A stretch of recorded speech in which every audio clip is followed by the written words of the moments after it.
ਅੱਜ ਆਪਾਂ ਪੰਜਾਬ ਜੀਕੇ ਦੇ ਕੁਝ ਕੁਐਸਚਨ ਡਿਸਕਸ ਕਰਦੇ ਹਾਂ ਔਰ ਪਹਿਲਾ ਕੁਐਸਚਨ ਸਾਡੇ ਕੋਲ ਜਿਹੜਾ ਆਉਂਦਾ ਹੈ that is Guru Nanak Dev ji visited which place wearing blue ਰੋਬਸ। ਸਾਖੀਆਂ ਦੇ ਵਿੱਚ ਆਂਦਾ ਹੈ ਕਿ ਇੱਕ ਜਗ੍ਹਾ ਤੇ ਗੁਰੂ ਨਾਨਕ ਦੇਵ ਜੀ ਨੀਲੇ ਵਸਤਰ ਧਾਰ ਕੇ ਜਿਹੜੇ ਸੀਗੇ ਉਹ ਉਦਾਸੀ ਤੇ ਗਏ ਸੀਗੇ। ਉਹ ਕਿਹੜੀ ਉਦਾਸੀ ਸੀਗੀ ਤੇ ਕਿੱਥੇ ਗਏ ਸੀਗੇ? ਸੋ ਇਹਦੇ ਵਿੱਚ ਜਵਾਬ ਸਾਡਾ ਕਿਹੜਾ ਹੋਏਗਾ ਕਿ ਉਹ ਕਿੱਥੇ ਗਏ ਸੀਗੇ? ਮੱਕੇ ਜਦੋਂ ਗਏ ਸੀਗੇ ਤਾਂ ਉਹ ਨੀਲੇ ਵਸਤਰ ਧਾਰ ਕੇ ਗਏ ਸੀਗੇ। ਔਰ ਇਹ ਕਿਹਾ ਜਾਂਦਾ ਕਿ ਨੀਲ ਵਸਤਰ ਧਾਰ ਬਾਬਾ ਗਿਆ ਬਗਦਾਦ ਨੂੰ, ਠੀਕ ਹੈ ਜੀ। ਇਸ ਤਰ੍ਹਾਂ ਭਾਈ ਗੁਰਦਾਸ ਦੀ ਬਾਣੀ ਦੇ ਵਿੱਚ ਵੀ ਆਉਂਦਾ ਇਹ। ਸੋ ਜਵਾਬ ਸਾਡਾ ਕਿਹੜਾ ਹੋਏਗਾ? ਇਹ ਮੱਕਾ ਗਏ ਸੀਗੇ। ਬਾਬਾ ਫੇਰੀ ਮੱਕੇ ਗਿਆ, ਨੀਲ ਬਸਤਰ ਧਾਰੇ ਬਨਵਾਰੀ, ਆਸਾ ਹੱਥ ਕਿਤਾਬ ਕੱਚ, ਕੁਜਾ ਵੰਗ ਮੁਸੱਲਾ ਧਾਰੀ, ਠੀਕ ਹੈ ਜੀ। ਇਸ ਤਰੀਕੇ ਨਾਲ ਭਾਈ ਗੁਰਦਾਸ ਦੀ ਬਾਣੀ ਦੇ ਵਿੱਚ ਇਹ ਵੀ ਆਉਂਦਾ ਹੈ। ਸੋ ਨੀਲ ਵਸਤਰ ਧਾਰ ਕੇ ਗੁਰੂ ਨਾਨਕ ਦੇਵ ਜੀ ਮੱਕੇ ਗਏ ਸੀਗੇ। ਸੋ ਇਹਦਾ ਜਵਾਬ ਕਿਹੜਾ ਹੋਇਆ? ਮੱਕਾ ਹੋਇਆ। The practice of ਦਸਵੰਧ to donate 1/10 of one's income was started by। ਦਸਵੰਧ ਦਾ concept ਸਿੱਖ ਧਰਮ ਦੇ ਵਿੱਚ ਕਦੋਂ ਸ਼ੁਰੂ ਕੀਤਾ ਗਿਆ ਤੇ ਕਿਹਨੇ ਸ਼ੁਰੂ ਕੀਤਾ ਸੀਗਾ? ਇਹ concept ਗੁਰੂ ਅਰਜਨ ਦੇਵ ਜੀ ਨੇ ਸ਼ੁਰੂ ਕੀਤਾ ਸੀਗਾ। ਤੁਹਾਨੂੰ ਪਤਾ ਹੋਣਾ ਚਾਹੀਦਾ ਕਿ ਜਦੋਂ ਗੁਰੂ ਅਮਰਦਾਸ ਜੀ ਨੇ ਮੰਜੀ ਸਿਸਟਮ ਸ਼ੁਰੂ ਕੀਤਾ ਸੀਗਾ, ਗੁਰੂ ਰਾਮਦਾਸ ਜੀ ਨੇ ਮਸੰਦ ਸਿਸਟਮ ਸ਼ੁਰੂ ਕੀਤਾ ਸੀਗਾ। ਮਸੰਦ ਸਿਸਟਮ ਵੀ ਸ਼ੁਰੂ ਕੀਤਾ ਸੀਗਾ ਕਿਉਂਕਿ ਉਸ ਵੇਲੇ ਅੰਮ੍ਰਿਤਸਰ ਦੀ ਉਸਾਰੀ ਸ਼ੁਰੂ ਹੋ ਚੁੱਕੀ ਸੀਗੀ ਔਰ ਉਸਾਰੀ ਵਾਸਤੇ ਕਿਤੇ ਨਾ ਕਿਤੇ ਪੈਸੇ ਦੀ ਜ਼ਰੂਰਤ ਪੈ ਰਹੀ ਸੀਗੀ। ਇਸ ਕਰਕੇ ਉਹਨਾਂ ਨੇ ਮਸੰਦ ਸਿਸਟਮ ਸ਼ੁਰੂ ਕੀਤਾ ਸੀਗਾ ਕਿ ਮਸੰਦ ਪਿੰਡਾਂ ਦੇ ਵਿੱਚ ਜਾ ਕੇ ਜਾਂ ਹੋਰ ਜਗ੍ਹਾ ਦੇ ਉੱਤੇ ਜਾ ਕੇ ਉਹ ਇਕੱਠੇ ਕਰਦੇ ਸੀਗੇ ਪੈਸੇ ਤੇ ਆ ਕੇ ਜਿਹੜੇ ਸੀ ਫਿਰ ਉਹ ਗੁਰੂ ਸਾਹਿਬ ਨੂੰ ਦਿੰਦੇ ਸੀਗੇ ਔਰ ਉਸ ਪੈਸੇ ਨਾਲ ਜਿਹੜੀ ਸੀ ਉਸਾਰੀ ਹੋ ਰਹੀ ਸੀਗੀ। ਉਸ ਤੋਂ ਬਾਅਦ ਇਸ ਸਿਸਟਮ ਨੂੰ ਹੋਰ ਤਰ੍ਹਾਂ ਪ੍ਰਮੁੱਖ ਬਣਾਉਣ ਵਾਸਤੇ ਗੁਰੂ ਅਰਜਨ ਦੇਵ ਜੀ ਨੇ ਕੀ ਸ਼ੁਰੂ ਕੀਤਾ? ਉਹਨਾਂ ਨੇ ਦਸਵੰਧ ਦਾ ਕਨਸੈਪਟ ਸ਼ੁਰੂ ਕੀਤਾ ਕਿ ਜਿੰਨੇ ਵੀ ਸਿੱਖ ਨੇ ਉਹ ਆਪਣੀ ਆਮਦਨ ਦਾ 10ਵਾਂ ਹਿੱਸਾ ਜਿਹੜਾ ਸੀਗਾ ਉਹ ਗੁਰੂ ਸਾਹਿਬ ਦੇ ਵਾਸਤੇ ਦਸਵੰਧ ਕੱਢਣਗੇ। ਇਸ ਤਰੀਕੇ ਨਾਲ ਦਾ ਜਵਾਬ ਕੀ ਹੋਇਆ? ਦਸਵੰਧ ਸਿਸਟਮ ਹੋਇਆ। Guru Arjan Dev ji which are the following statement regarding battle of Nadon? battle of Nadon ਜਿਹੜੀ ਸੀਗੀ ਇਹਦੇ ਬਾਰੇ ਜਿਹੜੀ ਦੋ ਸਟੇਟਮੈਂਟ ਦਿੱਤੀਆਂ ਨੇ ਕਿਹੜੀ ਠੀਕ ਹੈ? it was fought between Guru Gobind Singh and Hill Rajas। ਪਹਿਲੀ ਸਟੇਟਮੈਂਟ ਹੈ, ਇਹ ਪਹਿਲੀ ਸਟੇਟਮੈਂਟ ਹੈ। ਔਰ ਦੂਜੀ ਸਟੇਟਮੈਂਟ ਹੈ ਗੁਰੂ ਹਰਗੋਬਿੰਦ ਐਂਡ ਮੁਗਲ ਫੋਰਸਿਸ, ਠੀਕ ਹੈ ਜੀ। ਸੋ ਜਦੋਂ ਆਪਾਂ ਦੇਖਦੇ ਹਾਂ ਕਿ ਬੈਟਲ ਆਫ ਨਦੌਨ ਜਦੋਂ ਗੁਰੂ ਸਾਹਿਬ ਅਨੰਦਪੁਰ ਸਾਹਿਬ ਆ ਗਏ ਤਾਂ ਉਸ ਤੋਂ ਬਾਅਦ ਭੀਮ ਚੰਦ ਜਿਹੜਾ ਸੀਗਾ ਉਹ ਰਾਜਾ ਸੀ ਉੱਥੇ ਦਾ ਔਰ ਉਸਨੇ ਜਿਹੜਾ ਆਪਣਾ ਨਜ਼ਰਾਨਾ ਪੇਸ਼ ਕਰਨਾ ਹੁੰਦਾ ਉਹ ਨਜ਼ਰਾਨਾ ਪੇਸ਼ ਨਹੀਂ ਕੀਤਾ। ਇਸ ਕਰਕੇ ਉਥੋਂ ਜੰਮੂ ਦੇ ਨਵਾਬ ਨੇ ਫੌਜਾਂ ਭੇਜੀਆਂ ਤੇ ਉਹਨਾਂ ਨੇ ਫਿਰ ਇਹਦੇ ਤੇ ਅਟੈਕ ਕੀਤਾ ਸੀਗਾ ਔਰ ਉਸ ਤੋਂ ਬਾਅਦ ਜਿਹੜਾ ਸੀਗਾ ਫਿਰ ਬੈਟਲ ਆਫ ਨਦੌਨ ਹੁੰਦੀ ਹੈ। ਉਸ ਬੈਟਲ ਦੇ ਵਿੱਚ that is between hill Rajas and Alif Khan. ਕਿਹਦੇ ਵਿੱਚ ਹੁੰਦੀ ਹੈ ਉਹ ਜਿਹੜੀ ਲੜਾਈ ਹੁੰਦੀ ਹੈ ਉਹ ਪਹਾੜੀ ਰਾਜੇ ਦੈਟ ਇਜ਼ ਭੀਮ ਚੰਦ ਤੇ ਆਲਿਫ ਖਾਂ ਜਿਹੜਾ ਕਿ ਜਰਨੈਲ ਭੇਜਿਆ ਸੀਗਾ ਜੰਮੂ ਦੇ ਰਾਜਾ ਨੇ ਉਹਨਾਂ ਦੇ ਵਿੱਚ ਹੁੰਦੀ ਹੈ।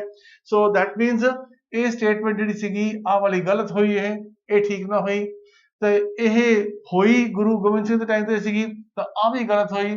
ਦੈਟ ਮੀਨਸ ਜਵਾਬ ਕਿਹੜਾ ਹੋਇਆ? ਡੀ ਆਪਸ਼ਨ ਹੋਇਆ ਆਪਣਾ ਕਿ ਦੋਨੋਂ ਸਟੇਟਮੈਂਟਾਂ ਗਲਤ ਨੇ। So that is the answer. The Holocaust of June 1746 in which thousands of Sikhs were killed in war against Lakhpat Rai, Diwan of Lahore is called। ਉਹਨੂੰ ਕੀ ਕਿਹਾ ਜਾਂਦਾ? ਉਹਨੂੰ ਛੋਟਾ ਘੱਲੂਘਾਰਾ ਕਿਹਾ ਜਾਂਦਾ। ਜਦੋਂ ਆਪਾਂ ਦੇਖਦੇ ਹਾਂ ਕਿ 1745 ਦੇ ਵਿੱਚ ਉਸ ਵੇਲੇ ਜ਼ਕਰੀਆ ਖਾਂ ਦੀ ਮੌਤ ਹੋ ਜਾਂਦੀ ਹੈ। ਜ਼ਕਰੀਆ ਖਾਂ ਦੀ ਮੌਤ ਤੋਂ ਬਾਅਦ ਯਹੀਆ ਖਾਂ ਉੱਥੇ ਦਾ ਜਿਹੜਾ ਸੀਗਾ ਨਵਾਬ ਬਣਦਾ ਔਰ ਉਸ ਤੋਂ ਬਾਅਦ ਉਹਦੇ ਕੋਲ ਜਿਹੜਾ ਸੀਗਾ ਲਖਪਤ ਰਾਏ ਉਹ ਉਹਦਾ ਇੱਕ ਤਰ੍ਹਾਂ ਦਾ ਦੀਵਾਨ ਸੀਗਾ ਔਰ ਇਹਦਾ ਭਰਾ ਸੀ ਜਸਵੰਤ ਰਾਏ। ਜਸਵੰਤ ਰਾਏ ਦੇ ਨਾਲ ਕਿਤੇ ਝਗੜਾ ਹੁੰਦਾ ਹੈ ਸਿੱਖਾਂ ਦਾ ਔਰ ਉਸ ਲੜਾਈ ਦੇ ਵਿੱਚ ਜਸਵੰਤ ਰਾਏ ਮਾਰਿਆ ਜਾਂਦਾ ਹੈ। ਉਸ ਦਾ ਬਦਲਾ ਲੈਣ ਲਈ ਲਖਪਤ ਰਾਏ ਜਿਹੜਾ ਸੀਗਾ ਉਹ ਇਜਾਜ਼ਤ ਮੰਗਦਾ ਔਰ ਜਿਵੇਂ ਕਿ ਲਾਹੌਰ ਦੇ ਸੂਬੇਦਾਰ ਜਿਹੜੇ ਸੀਗੇ ਉਹ ਤਾਂ ਪਹਿਲਾਂ ਹੀ ਮਿਸਲਾਂ ਤੋਂ ਤੰਗ ਆਏ ਹੋਏ ਸੀਗੇ। ਇਸ ਕਰਕੇ ਉਹਨਾਂ ਨੇ ਪੂਰੀ ਇਜਾਜ਼ਤ ਦੇ ਦਿੱਤੀ ਤਾਂ ਲਖਪਤ ਰਾਏ ਨੇ ਅਟੈਕ ਕਰਕੇ ਜਿਹੜਾ ਸੀਗਾ ਉੱਥੇ ਕਾਹਨੂੰਵਾਨ ਦੇ ਵਿੱਚ ਸਿੱਖਾਂ ਨੂੰ ਘੇਰ ਕੇ ਉੱਥੇ ਆਪਾਂ ਦੇਖਦੇ ਹਾਂ ਕਿ ਸਿੱਖਾਂ ਨੂੰ ਮਾਰਿਆ। ਸੋ ਛੋਟਾ ਘੱਲੂਘਾਰਾ ਉਸ ਚੀਜ਼ ਨੂੰ ਕਿਹਾ ਜਾਂਦਾ। So that is the incident ਜਿਹੜਾ ਕਿ 1746 ਦੇ ਵਿੱਚ ਹੋਇਆ ਸੀਗਾ। ਵੱਡਾ ਘੱਲੂਘਾਰਾ ਤੁਹਾਨੂੰ ਪਤਾ ਹੀ ਹੈ, ਇਹ 1762 ਦੇ ਵਿੱਚ ਹੋਇਆ ਸੀਗਾ ਜਦੋਂ ਕਿ ਅਹਿਮਦ ਸ਼ਾਹ ਅਬਦਾਲੀ ਨੇ ਕੁੱਪ ਦੇ ਵਿੱਚ ਜਿਹੜਾ ਮਲੇਰਕੋਟਲੇ ਦੇ ਨੇੜੇ ਪੈਂਦਾ ਕੁੱਪ ਰਹੀੜਾ, ਉੱਥੇ ਹਮਲਾ ਕੀਤਾ ਸੀਗਾ। ਸੋ ਉਹ ਅਹਿਮਦ ਸ਼ਾਹ ਅਬਦਾਲੀ ਨੇ ਕੀਤਾ ਸੀਗਾ ਔਰ ਉਹਦੇ ਵਿੱਚ 25-30 ਹਜ਼ਾਰ ਸਿੱਖ ਮਾਰੇ ਗਏ ਸੀਗੇ। ਇਹਦੇ ਵਿੱਚ ਜਿਹੜਾ ਛੋਟਾ ਘੱਲੂਘਾਰਾ ਹੈ, ਇਹਦੇ ਵਿੱਚ ਵੀ ਕਾਫੀ ਸਾਰੇ ਸਿੰਘ ਜਿਹੜੇ ਸੀਗੇ ਉਹ ਸ਼ਹੀਦ ਹੋਏ ਸੀਗੇ। Maharaja Ranjit Singh provided asylum to Wafa Begum, wife of ex-ruler of Afghanistan. What did she promise to hand over to Ranjit Singh in lieu of bringing her husband safe from the custody of Ata Muhammad Khan? Ata Muhammad Khan ਇਹ governor ਸੀਗਾ ਕਸ਼ਮੀਰ ਦਾ। ਕਿੱਥੇ ਦਾ ਸੀਗਾ ਇਹ? ਕਸ਼ਮੀਰ ਦਾ governor ਸੀਗਾ ਔਰ ਉਸ ਨੂੰ ਉੱਥੇ ਕੈਦ ਕੀਤਾ ਹੋਇਆ ਸੀਗਾ। ਸੋ ਕਿਉਂਕਿ ਕਾਬੁਲ ਦੇ ਵਿੱਚ ਜਿਹੜਾ ਸੀਗਾ ਉਸ ਵੇਲੇ ਉੱਥੇ ਦਾ ਬਾਦਸ਼ਾਹ ਸੀਗਾ, ਉਹਨੂੰ ਲੱਗਦਾ ਸੀਗਾ ਕਿ ਕਾਬੁਲ 'ਚ ਰਹੇਗਾ ਤਾਂ ਇਹਦੀ ਕੋਈ ਨਾ ਕੋਈ ਇਹਨੂੰ ਸਪੋਰਟ ਮਿਲ ਸਕਦੀ ਹੈ ਤੇ ਇਹ ਕੋਈ ਬਗਾਵਤ ਕਰ ਸਕਦਾ ਹੈ। ਇਸ ਕਰਕੇ ਉਹਨੇ ਉਹਨੂੰ ਕਿੱਥੇ ਭੇਜ ਦਿੱਤਾ? ਉਹਨੇ ਉਹਨੂੰ ਕਸ਼ਮੀਰ ਜਿਹੜਾ ਸੀਗਾ ਉਹਦੇ ਗਵਰਨਰ ਦੇ ਕੋਲ ਭੇਜਤਾ। ਉੱਥੇ ਜਾ ਕੇ ਜਿਹੜਾ ਸੀਗਾ ਉਹ ਕੈਦ ਹੋ ਗਿਆ। ਇਹਦੇ ਨਾਲ ਉਹਦੀ ਜਿਹੜੀ ਬੇਗਮ ਸੀਗੀ, ਨਾਓ ਕੁਐਸਚਨ ਇਜ਼ ਕਿ ਕਿਹਨੂੰ ਭੇਜਿਆ ਸੀਗਾ? ਉਹਦੇ ਵੀ ਤੁਹਾਨੂੰ ਹਿਸਟਰੀ ਸੁਣਾਉਣਾ। ਐਕਸ ਰੂਲਰ ਕੌਣ ਸੀਗਾ? ਉਹ ਸੀਗਾ ਸ਼ਾਹ ਸ਼ੁਜਾ। ਉਹ ਕੌਣ ਸੀਗਾ? ਸ਼ਾਹ ਸ਼ੁਜਾ।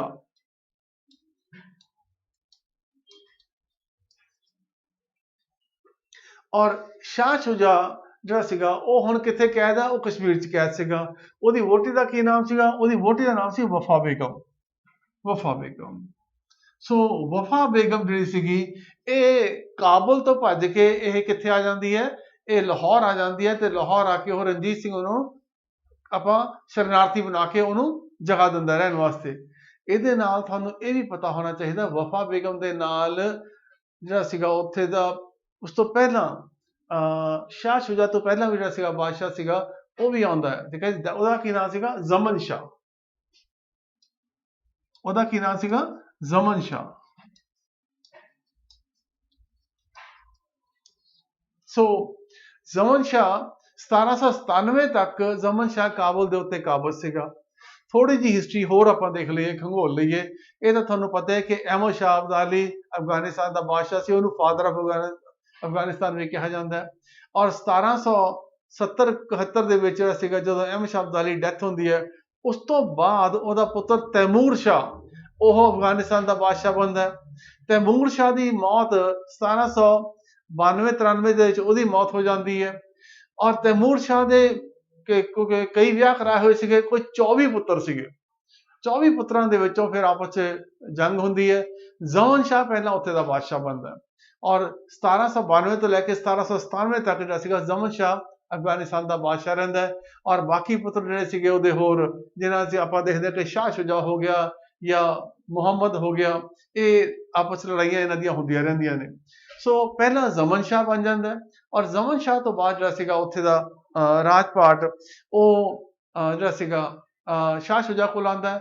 ਸ਼ਾਹ ਸ਼ੁਜਾ ਨੂੰ ਵੀ ਜਿਹੜਾ ਸੀਗਾ ਉਸ ਤੋਂ ਬਾਅਦ ਉਹਦਾ ਭਰਾ ਮੁਹੰਮਦ ਉਹ ਕੈਦ ਕਰ ਲੈਂਦਾ। ਉਸ ਤੋਂ ਪਹਿਲਾਂ ਕੀ ਹੁੰਦਾ? ਜ਼ਮਨ ਸ਼ਾਹ ਨੂੰ ਵੀ ਬਲਾਈਂਡ ਕਰ ਦਿੱਤਾ ਜਾਂਦਾ ਹੈ, ਅੰਨ੍ਹਾ ਕਰ ਦਿੱਤਾ ਜਾਂਦਾ ਹੈ। ਠੀਕ ਹੈ ਜੀ। ਤੇ ਅੰਨ੍ਹਾ ਕਰਕੇ ਉਹਨੂੰ ਜੇਲ੍ਹ 'ਚ ਭੇਜਿਆ ਜਾਂਦਾ ਹੈ। ਸੋ ਜ਼ਮਨ ਸ਼ਾਹ ਤੇ ਵਫਾ ਬੇਗਮ ਇਹ ਦੋਨੋਂ ਭੱਜ ਕੇ ਉਹੀ ਜ਼ਮਨ ਸ਼ਾਹ ਜਿਹਨੇ ਕਿ ਲਾਹੌਰ ਦੇ ਉੱਤੇ ਅਟੈਕ ਕਰਕੇ ਉਹਨੂੰ ਆਪਣਾ ਹਿੱਸਾ ਬਣਾਇਆ ਸੀਗਾ। ਔਰ ਮੈਂ ਤੁਹਾਨੂੰ ਪਹਿਲਾਂ ਵੀ ਇੱਕ ਪੰਜਾਬ ਦੀ ਜਿਹੜੀ ਵੀਡੀਓ ਬਣਾਈ ਸੀ ਬਹੁਤ ਸਾਲ ਪਹਿਲਾਂ ਦੇ ਵਿੱਚ, ਉਹਦੇ ਵਿੱਚ ਹਾਲੇ ਰਣਜੀਤ ਸਿੰਘ ਨੇ ਕਾਬੁਲ ਦੇ ਉੱਤੇ ਆਪਣਾ ਲਾਹੌਰ ਦੇ ਉੱਤੇ ਫਤਿਹ ਨਹੀਂ ਸੀ ਪਾਈ ਔਰ ਜਦੋਂ ਜ਼ਮਨ ਸ਼ਾਹ ਨੇ ਲਾਹੌਰ ਦੇ ਉੱਤੇ ਕਬਜ਼ਾ ਕੀਤਾ, ਇਹ ਕਿਹਾ ਜਾਂਦਾ ਹੈ ਕਿ ਰਣਜੀਤ ਸਿੰਘ ਨੇ ਲਾਹੌਰ ਦੇ ਵਿੱਚ ਐਂਟਰ ਕਰਕੇ ਕਿਲੇ ਦੇ ਬਾਹਰ ਖੜ ਕੇ ਇੱਕ ਹੇਕ ਲਾਈ ਸੀਗੀ, ਉਹ ਅਹਿਮਦ ਸ਼ਾਹ ਅਬਦਾਲੀ ਦੇ ਪੋਤਰਿਆ ਤੂੰ ਚੜ੍ਹਤ ਸਿੰਘ ਦੇ ਪੋਤੇ ਨਾਲ ਦੋ ਦੋ ਹੱਥ ਕਰ ਲੈ। ਠੀਕ ਹੈ ਜੀ। ਦੈਟ ਵਾਜ਼ ਦਾ ਇੱਕ ਹੇਕ ਲਾਈ ਸੀਗੀ ਔਰ ਇਹ ਕਿਹਾ ਜਾਂਦਾ ਕਿ ਉਸ ਵੇਲੇ ਉਹਨੇ ਜਿਹੜਾ ਸੀਗਾ ਉਹ ਚੈਲੰਜ ਕਬੂਲ ਨਹੀਂ ਕੀਤਾ। ਪਰ ਉਸ ਤੋਂ ਬਾਅਦ ਜਦੋਂ ਕਿ ਪਿੱਛੇ ਕਾਬਲ 'ਚ ਬਗਾਵਤ ਹੋਈ ਤਾਂ ਜ਼ਮਨ ਸ਼ਾਹ ਨੂੰ ਵਾਪਸ ਜਾਣਾ ਪਿਆ। ਉਹ ਵਾਪਸ ਗਿਆ ਤਾਂ ਪਿੱਛੋਂ ਜਿਹੜਾ ਸੀਗਾ ਫਿਰ ਰਣਜੀਤ ਸਿੰਘ ਨੇ ਲਾਹੌਰ ਦੇ ਉੱਤੇ ਕਬਜ਼ਾ ਕਰ ਲਿਆ ਸੀਗਾ। ਇਹ ਥੋੜੀ ਜਿਹੀ ਹਿਸਟਰੀ ਵਾਲੀ ਗੱਲ ਸੀਗੀ। ਸੋ ਮੈਂ ਤੁਹਾਨੂੰ ਦੱਸ ਰਿਹਾ ਸੀਗਾ ਜ਼ਮਨ ਸ਼ਾਹ ਨੂੰ ਵੀ ਅੰਨ੍ਹਾ ਕਰ ਦਿੱਤਾ ਗਿਆ ਸੀਗਾ। ਜਦੋਂ ਅੰਨ੍ਹਾ ਕਰ ਦਿੱਤਾ ਗਿਆ ਤਾਂ ਵਫਾ ਬੇਗਮ ਤੇ ਜ਼ਮਨ ਸ਼ਾਹ ਇਹ ਦੋਨੋਂ ਭੱਜ ਕੇ ਜਿਹੜੇ ਸੀ ਕਿੱਥੇ ਆ ਗਏ? ਇਹ ਰਣਜੀਤ ਸਿੰਘ ਦੀ ਸ਼ਰਨ ਦੇ ਵਿੱਚ ਆ ਗਏ ਔਰ ਲਾਹੌਰ ਆ ਕੇ ਟਿਕੇ। ਤੇ ਵਫਾ ਬੇਗਮ ਤੁਹਾਨੂੰ ਪਤਾ ਹੋਣਾ ਚਾਹੀਦਾ ਕਿ ਇਹਦਾ ਘਰ ਵਾਲਾ ਸੀਗਾ शाह शुजा ਜਿਹੜਾ ਕਿ ਅਫਗਾਨਿਸਤਾਨ ਦਾ ਬਾਦਸ਼ਾਹ ਬਣਿਆ ਸੀਗਾ। ਔਰ ਸਭ ਤੋਂ ਵੱਡੀ ਗੱਲ, ਇਹਦੇ ਕੋਲ ਸਭ ਤੋਂ ਵੱਡੀ ਚੀਜ਼ ਸੀ, ਉਹ ਸੀ ਕੋਹਿਨੂਰ ਹੀਰਾ। ਸੋ ਵਫਾ ਬੇਗਮ ਨੇ ਪ੍ਰੋਮਿਸ ਕੀਤਾ ਕਿ ਮੇਰਾ ਘਰ ਵਾਲਾ ਕਸ਼ਮੀਰ ਦੇ ਵਿੱਚ ਕੈਦ ਹੈ, ਔਰ ਜੇ ਤੂੰ ਉਹਨੂੰ ਛੁਡਾ ਕੇ ਲੈ ਆਏਗਾ ਤਾਂ ਮੈਂ ਤੈਨੂੰ ਇਹ ਕੋਹਿਨੂਰ ਹੀਰਾ ਮੈਂ ਤੈਨੂੰ ਦੇ ਦਿਆਂਗੀ। ਸੋ ਇਹਦਾ ਜਵਾਬ ਕੀ ਹੋਇਆ? ਸੀ ਆਪਸ਼ਨ ਹੋਇਆ, that is ਕਿ ਕੋਹਿਨੂਰ ਹੀਰਾ ਪ੍ਰੋਮਿਸ ਕੀਤਾ ਗਿਆ ਸੀਗਾ। ਵੈਸੇ ਤੁਹਾਨੂੰ ਥੋੜੀ ਜਿਹੀ ਹਿਸਟਰੀ ਹੋਰ ਸੁਣਾ ਦਿਆਂ ਕਿ 1813 ਦੇ ਵਿੱਚ ਜਿਹੜਾ ਸੀਗਾ ਕਸ਼ਮੀਰ ਦੇ ਉੱਤੇ ਅਟੈਕ ਹੁੰਦਾ ਹੈ। ਉੱਥੇ ਫਤਿਹ ਖਾਨ ਇੱਕ ਜਰਨੈਲ ਸੀਗਾ, ਠੀਕ ਹੈ ਜੀ। ਕਿਉਂਕਿ ਇਨ ਦਾ ਮੇਨ ਟਾਈਮ ਕੀ ਦੇਖਿਆ ਜਾਂਦਾ ਹੈ ਕਿ ਕਸ਼ਮੀਰ ਦਾ ਗਵਰਨਰ ਅਤਾ ਖਾਨ ਉਹ ਵੀ ਆਪਣੇ ਆਪ ਨੂੰ ਇੰਡੀਪੈਂਡੈਂਟ ਡਿਕਲੇਅਰ ਕਰ ਦਿੰਦਾ, ਠੀਕ ਹੈ ਜੀ। ਤਾਂ ਉਹ ਜਿਹੜਾ ਸੀਗਾ ਕਾਬੁਲ ਦੀ ਜਿਹੜੀ ਸੀ ਅਧੀਨਤਾ ਉਹਨੂੰ ਸਵੀਕਾਰ ਨਹੀਂ, ਉਹ ਆਪਣੇ ਆਪ ਨੂੰ ਇੰਡੀਪੈਂਡੈਂਟ ਡਿਕਲੇਅਰ ਕਰ ਦਿੰਦਾ ਹੈ। ਇਸ ਕਰਕੇ ਫਤਿਹ ਖਾਨ ਜਿਹੜਾ ਸੀਗਾ ਉਹ ਕਸ਼ਮੀਰ ਤੇ ਅਟੈਕ ਕਰਨਾ ਚਾਹੁੰਦਾ ਹੈ, ਔਰ ਉਹਨੇ ਫਿਰ ਰਣਜੀਤ ਸਿੰਘ ਦੇ ਨਾਲ ਇੱਕ ਸਮਝੌਤਾ ਕੀਤਾ ਕਿ ਆਪਾਂ ਮਿਲ ਕੇ ਦੋਨੋਂ ਅਟੈਕ ਕਰਦੇ ਹਾਂ, ਔਰ ਮਿਲ ਕੇ ਅਟੈਕ ਕਰਕੇ ਜਿਹੜਾ ਸੀਗਾ ਫਿਰ ਜੋ ਵੀ ਵੰਡ ਹੋਏਗੀ ਆਪਸ 'ਚ ਕਰ ਲਾਂਗੇ ਆਪਾਂ। ਇਧਰੋਂ ਰਣਜੀਤ ਸਿੰਘ ਦੀ ਗੱਲ ਕਿਹਦੇ ਨਾਲ ਹੁੰਦੀ ਹੈ? ਵਫਾ ਬੇਗਮ ਦੇ ਨਾਲ ਹੁੰਦੀ ਹੈ। ਸੋ ਰਣਜੀਤ ਸਿੰਘ ਨੂੰ ਵੀ ਇੱਕ ਮੌਕਾ ਚਾਹੀਦਾ ਕਿ ਉਹ ਕਸ਼ਮੀਰ ਤੇ ਅਟੈਕ ਕਰੇ, ਤਾਂ ਰਣਜੀਤ ਸਿੰਘ ਆਪਣੀਆਂ ਫੌਜਾਂ ਭੇਜਦਾ, ਉਧਰੋਂ ਫਤਿਹ ਖਾਨ ਆਉਂਦਾ, ਤਾਂ ਅਲਟੀਮੇਟਲੀ ਕਸ਼ਮੀਰ ਦੇ ਉੱਤੇ ਜਿੱਤ ਪ੍ਰਾਪਤ ਹੁੰਦੀ ਹੈ। ਪਰ ਜਿੱਤ ਪ੍ਰਾਪਤ ਕਰਨ ਤੋਂ ਬਾਅਦ ਇਹ ਹੁਣ ਆਪਸ 'ਚ ਝਗੜਾ ਹੋ ਜਾਂਦਾ। ਫਤਿਹ ਖਾਨ ਸਾਰਾ ਪੈਸਾ ਲੁੱਟ ਲੱਟ ਕੇ ਲੈ ਜਾਂਦਾ, ਪਰ ਇਧਰੋਂ ਇਹ ਸ਼ਾਹ ਸ਼ੁਜਾ ਨੂੰ ਬਚਾ ਕੇ ਲੈ ਆਉਣ ਦੇ ਵਿੱਚ ਕਾਮਯਾਬ ਹੋ ਜਾਂਦੇ ਨੇ, ਤੇ ਸ਼ਾਹ ਸ਼ੁਜਾ ਜਿਹੜਾ ਸੀ ਅਲਟੀਮੇਟਲੀ ਉਹ ਲਾਹੌਰ ਪਹੁੰਚਦਾ। ਸੋ ਉਸ ਤੋਂ ਬਾਅਦ ਆਪਾਂ ਦੇਖਦੇ ਹਾਂ ਕਿ ਜੁਲਾਈ ਦੇ ਵਿੱਚ ਜਾ ਕੇ ਅਲਟੀਮੇਟਲੀ ਫਿਰ ਇਹ ਰਣਜੀਤ ਸਿੰਘ ਸ਼ਾਹ ਸ਼ੁਜਾ ਤੋਂ ਕੀ ਲੈਂਦਾ? ਇਹ ਕੋਹਿਨੂਰ ਹੀਰਾ ਇਹ ਪ੍ਰਾਪਤ ਕਰ ਲੈਂਦਾ। ਕਿਸ ਤਰੀਕੇ ਨਾਲ ਪ੍ਰਾਪਤ ਕੀਤਾ ਇਹਦੇ ਪਿੱਛੇ ਵੀ ਕਈ ਕਹਾਣੀਆਂ ਹੈਗੀਆਂ ਨੇ, ਸੋ ਆਪਾਂ ਉਹਨਾਂ ਦੇ ਵਿੱਚ ਨਾ ਜਾਈਏ। ਸਾਡੇ ਕੁਐਸਚਨ ਦਾ ਜਵਾਬ ਕੀ ਹੋਇਆ? ਇਹ ਕੋਹਿਨੂਰ ਹੀਰਾ ਹੋਇਆ। Which one of the following is the state tree of Punjab? ਠੀਕ ਹੈ ਜੀ, ਇਹ ਪੀਪਲ ਕਹੀਏ ਆਪਾਂ ਇਹਨੂੰ ਇੱਥੇ ਇਹ, ਠੀਕ ਹੈ ਜੀ, ਪੀਪਲ ਹੋਏਗਾ ਇੱਥੇ ਇਹ। ਸੋ ਸ਼ੀਸ਼ਮ, ਠੀਕ ਹੈ ਜੀ, ਜਿਹਨੂੰ ਆਪਾਂ ਟਾਹਲੀ ਵੀ ਕਹਿ ਦਿੰਦੇ ਆ, ਹੈ ਨਾ ਜੀ। ਸੋ this is the state tree of Punjab, ਠੀਕ ਹੈ ਜੀ। ਸੋ ਇਹ ਸਾਨੂੰ ਪਤਾ ਹੋਣਾ ਚਾਹੀਦਾ, ਸ਼ੀਸ਼ਮ ਜਿਹੜਾ ਸੀਗਾ ਉਹ state tree of Punjab ਹੈ। ਐਗਰੀਕਲਚਰ ਮਿਨਿਸਟਰ ਪੰਜਾਬ ਦੇ ਕੌਣ ਹੈਗੇ ਨੇ? ਅੱਜ ਦੀ ਤਰੀਕ ਦੇ ਸਰਦਾਰ ਕੁਲਦੀਪ ਸਿੰਘ ਧਾਲੀਵਾਲ ਪੰਜਾਬ ਦੇ ਐਗਰੀਕਲਚਰ ਮਿਨਿਸਟਰ ਨੇ। ਇਹ ਵੀ ਸਵਾਲ ਕਦੇ ਕਦੇ ਪੁੱਛੇ ਜਾਂਦੇ ਨੇ, ਕਿਉਂਕਿ ਟੌਪ ਦੇ 5-6 ਮਿਨਿਸਟਰਾਂ ਦੇ ਵਿੱਚੋਂ ਆਉਂਦੇ ਨੇ। ਇੱਕ ਨੰਬਰ ਤੇ ਆਪਾਂ ਲਈਏ ਤਾਂ ਕੌਣ ਆਉਂਦੇ ਨੇ? ਭਗਵੰਤ ਸਿੰਘ ਮਾਨ ਚੀਫ ਮਿਨਿਸਟਰ ਨੇ।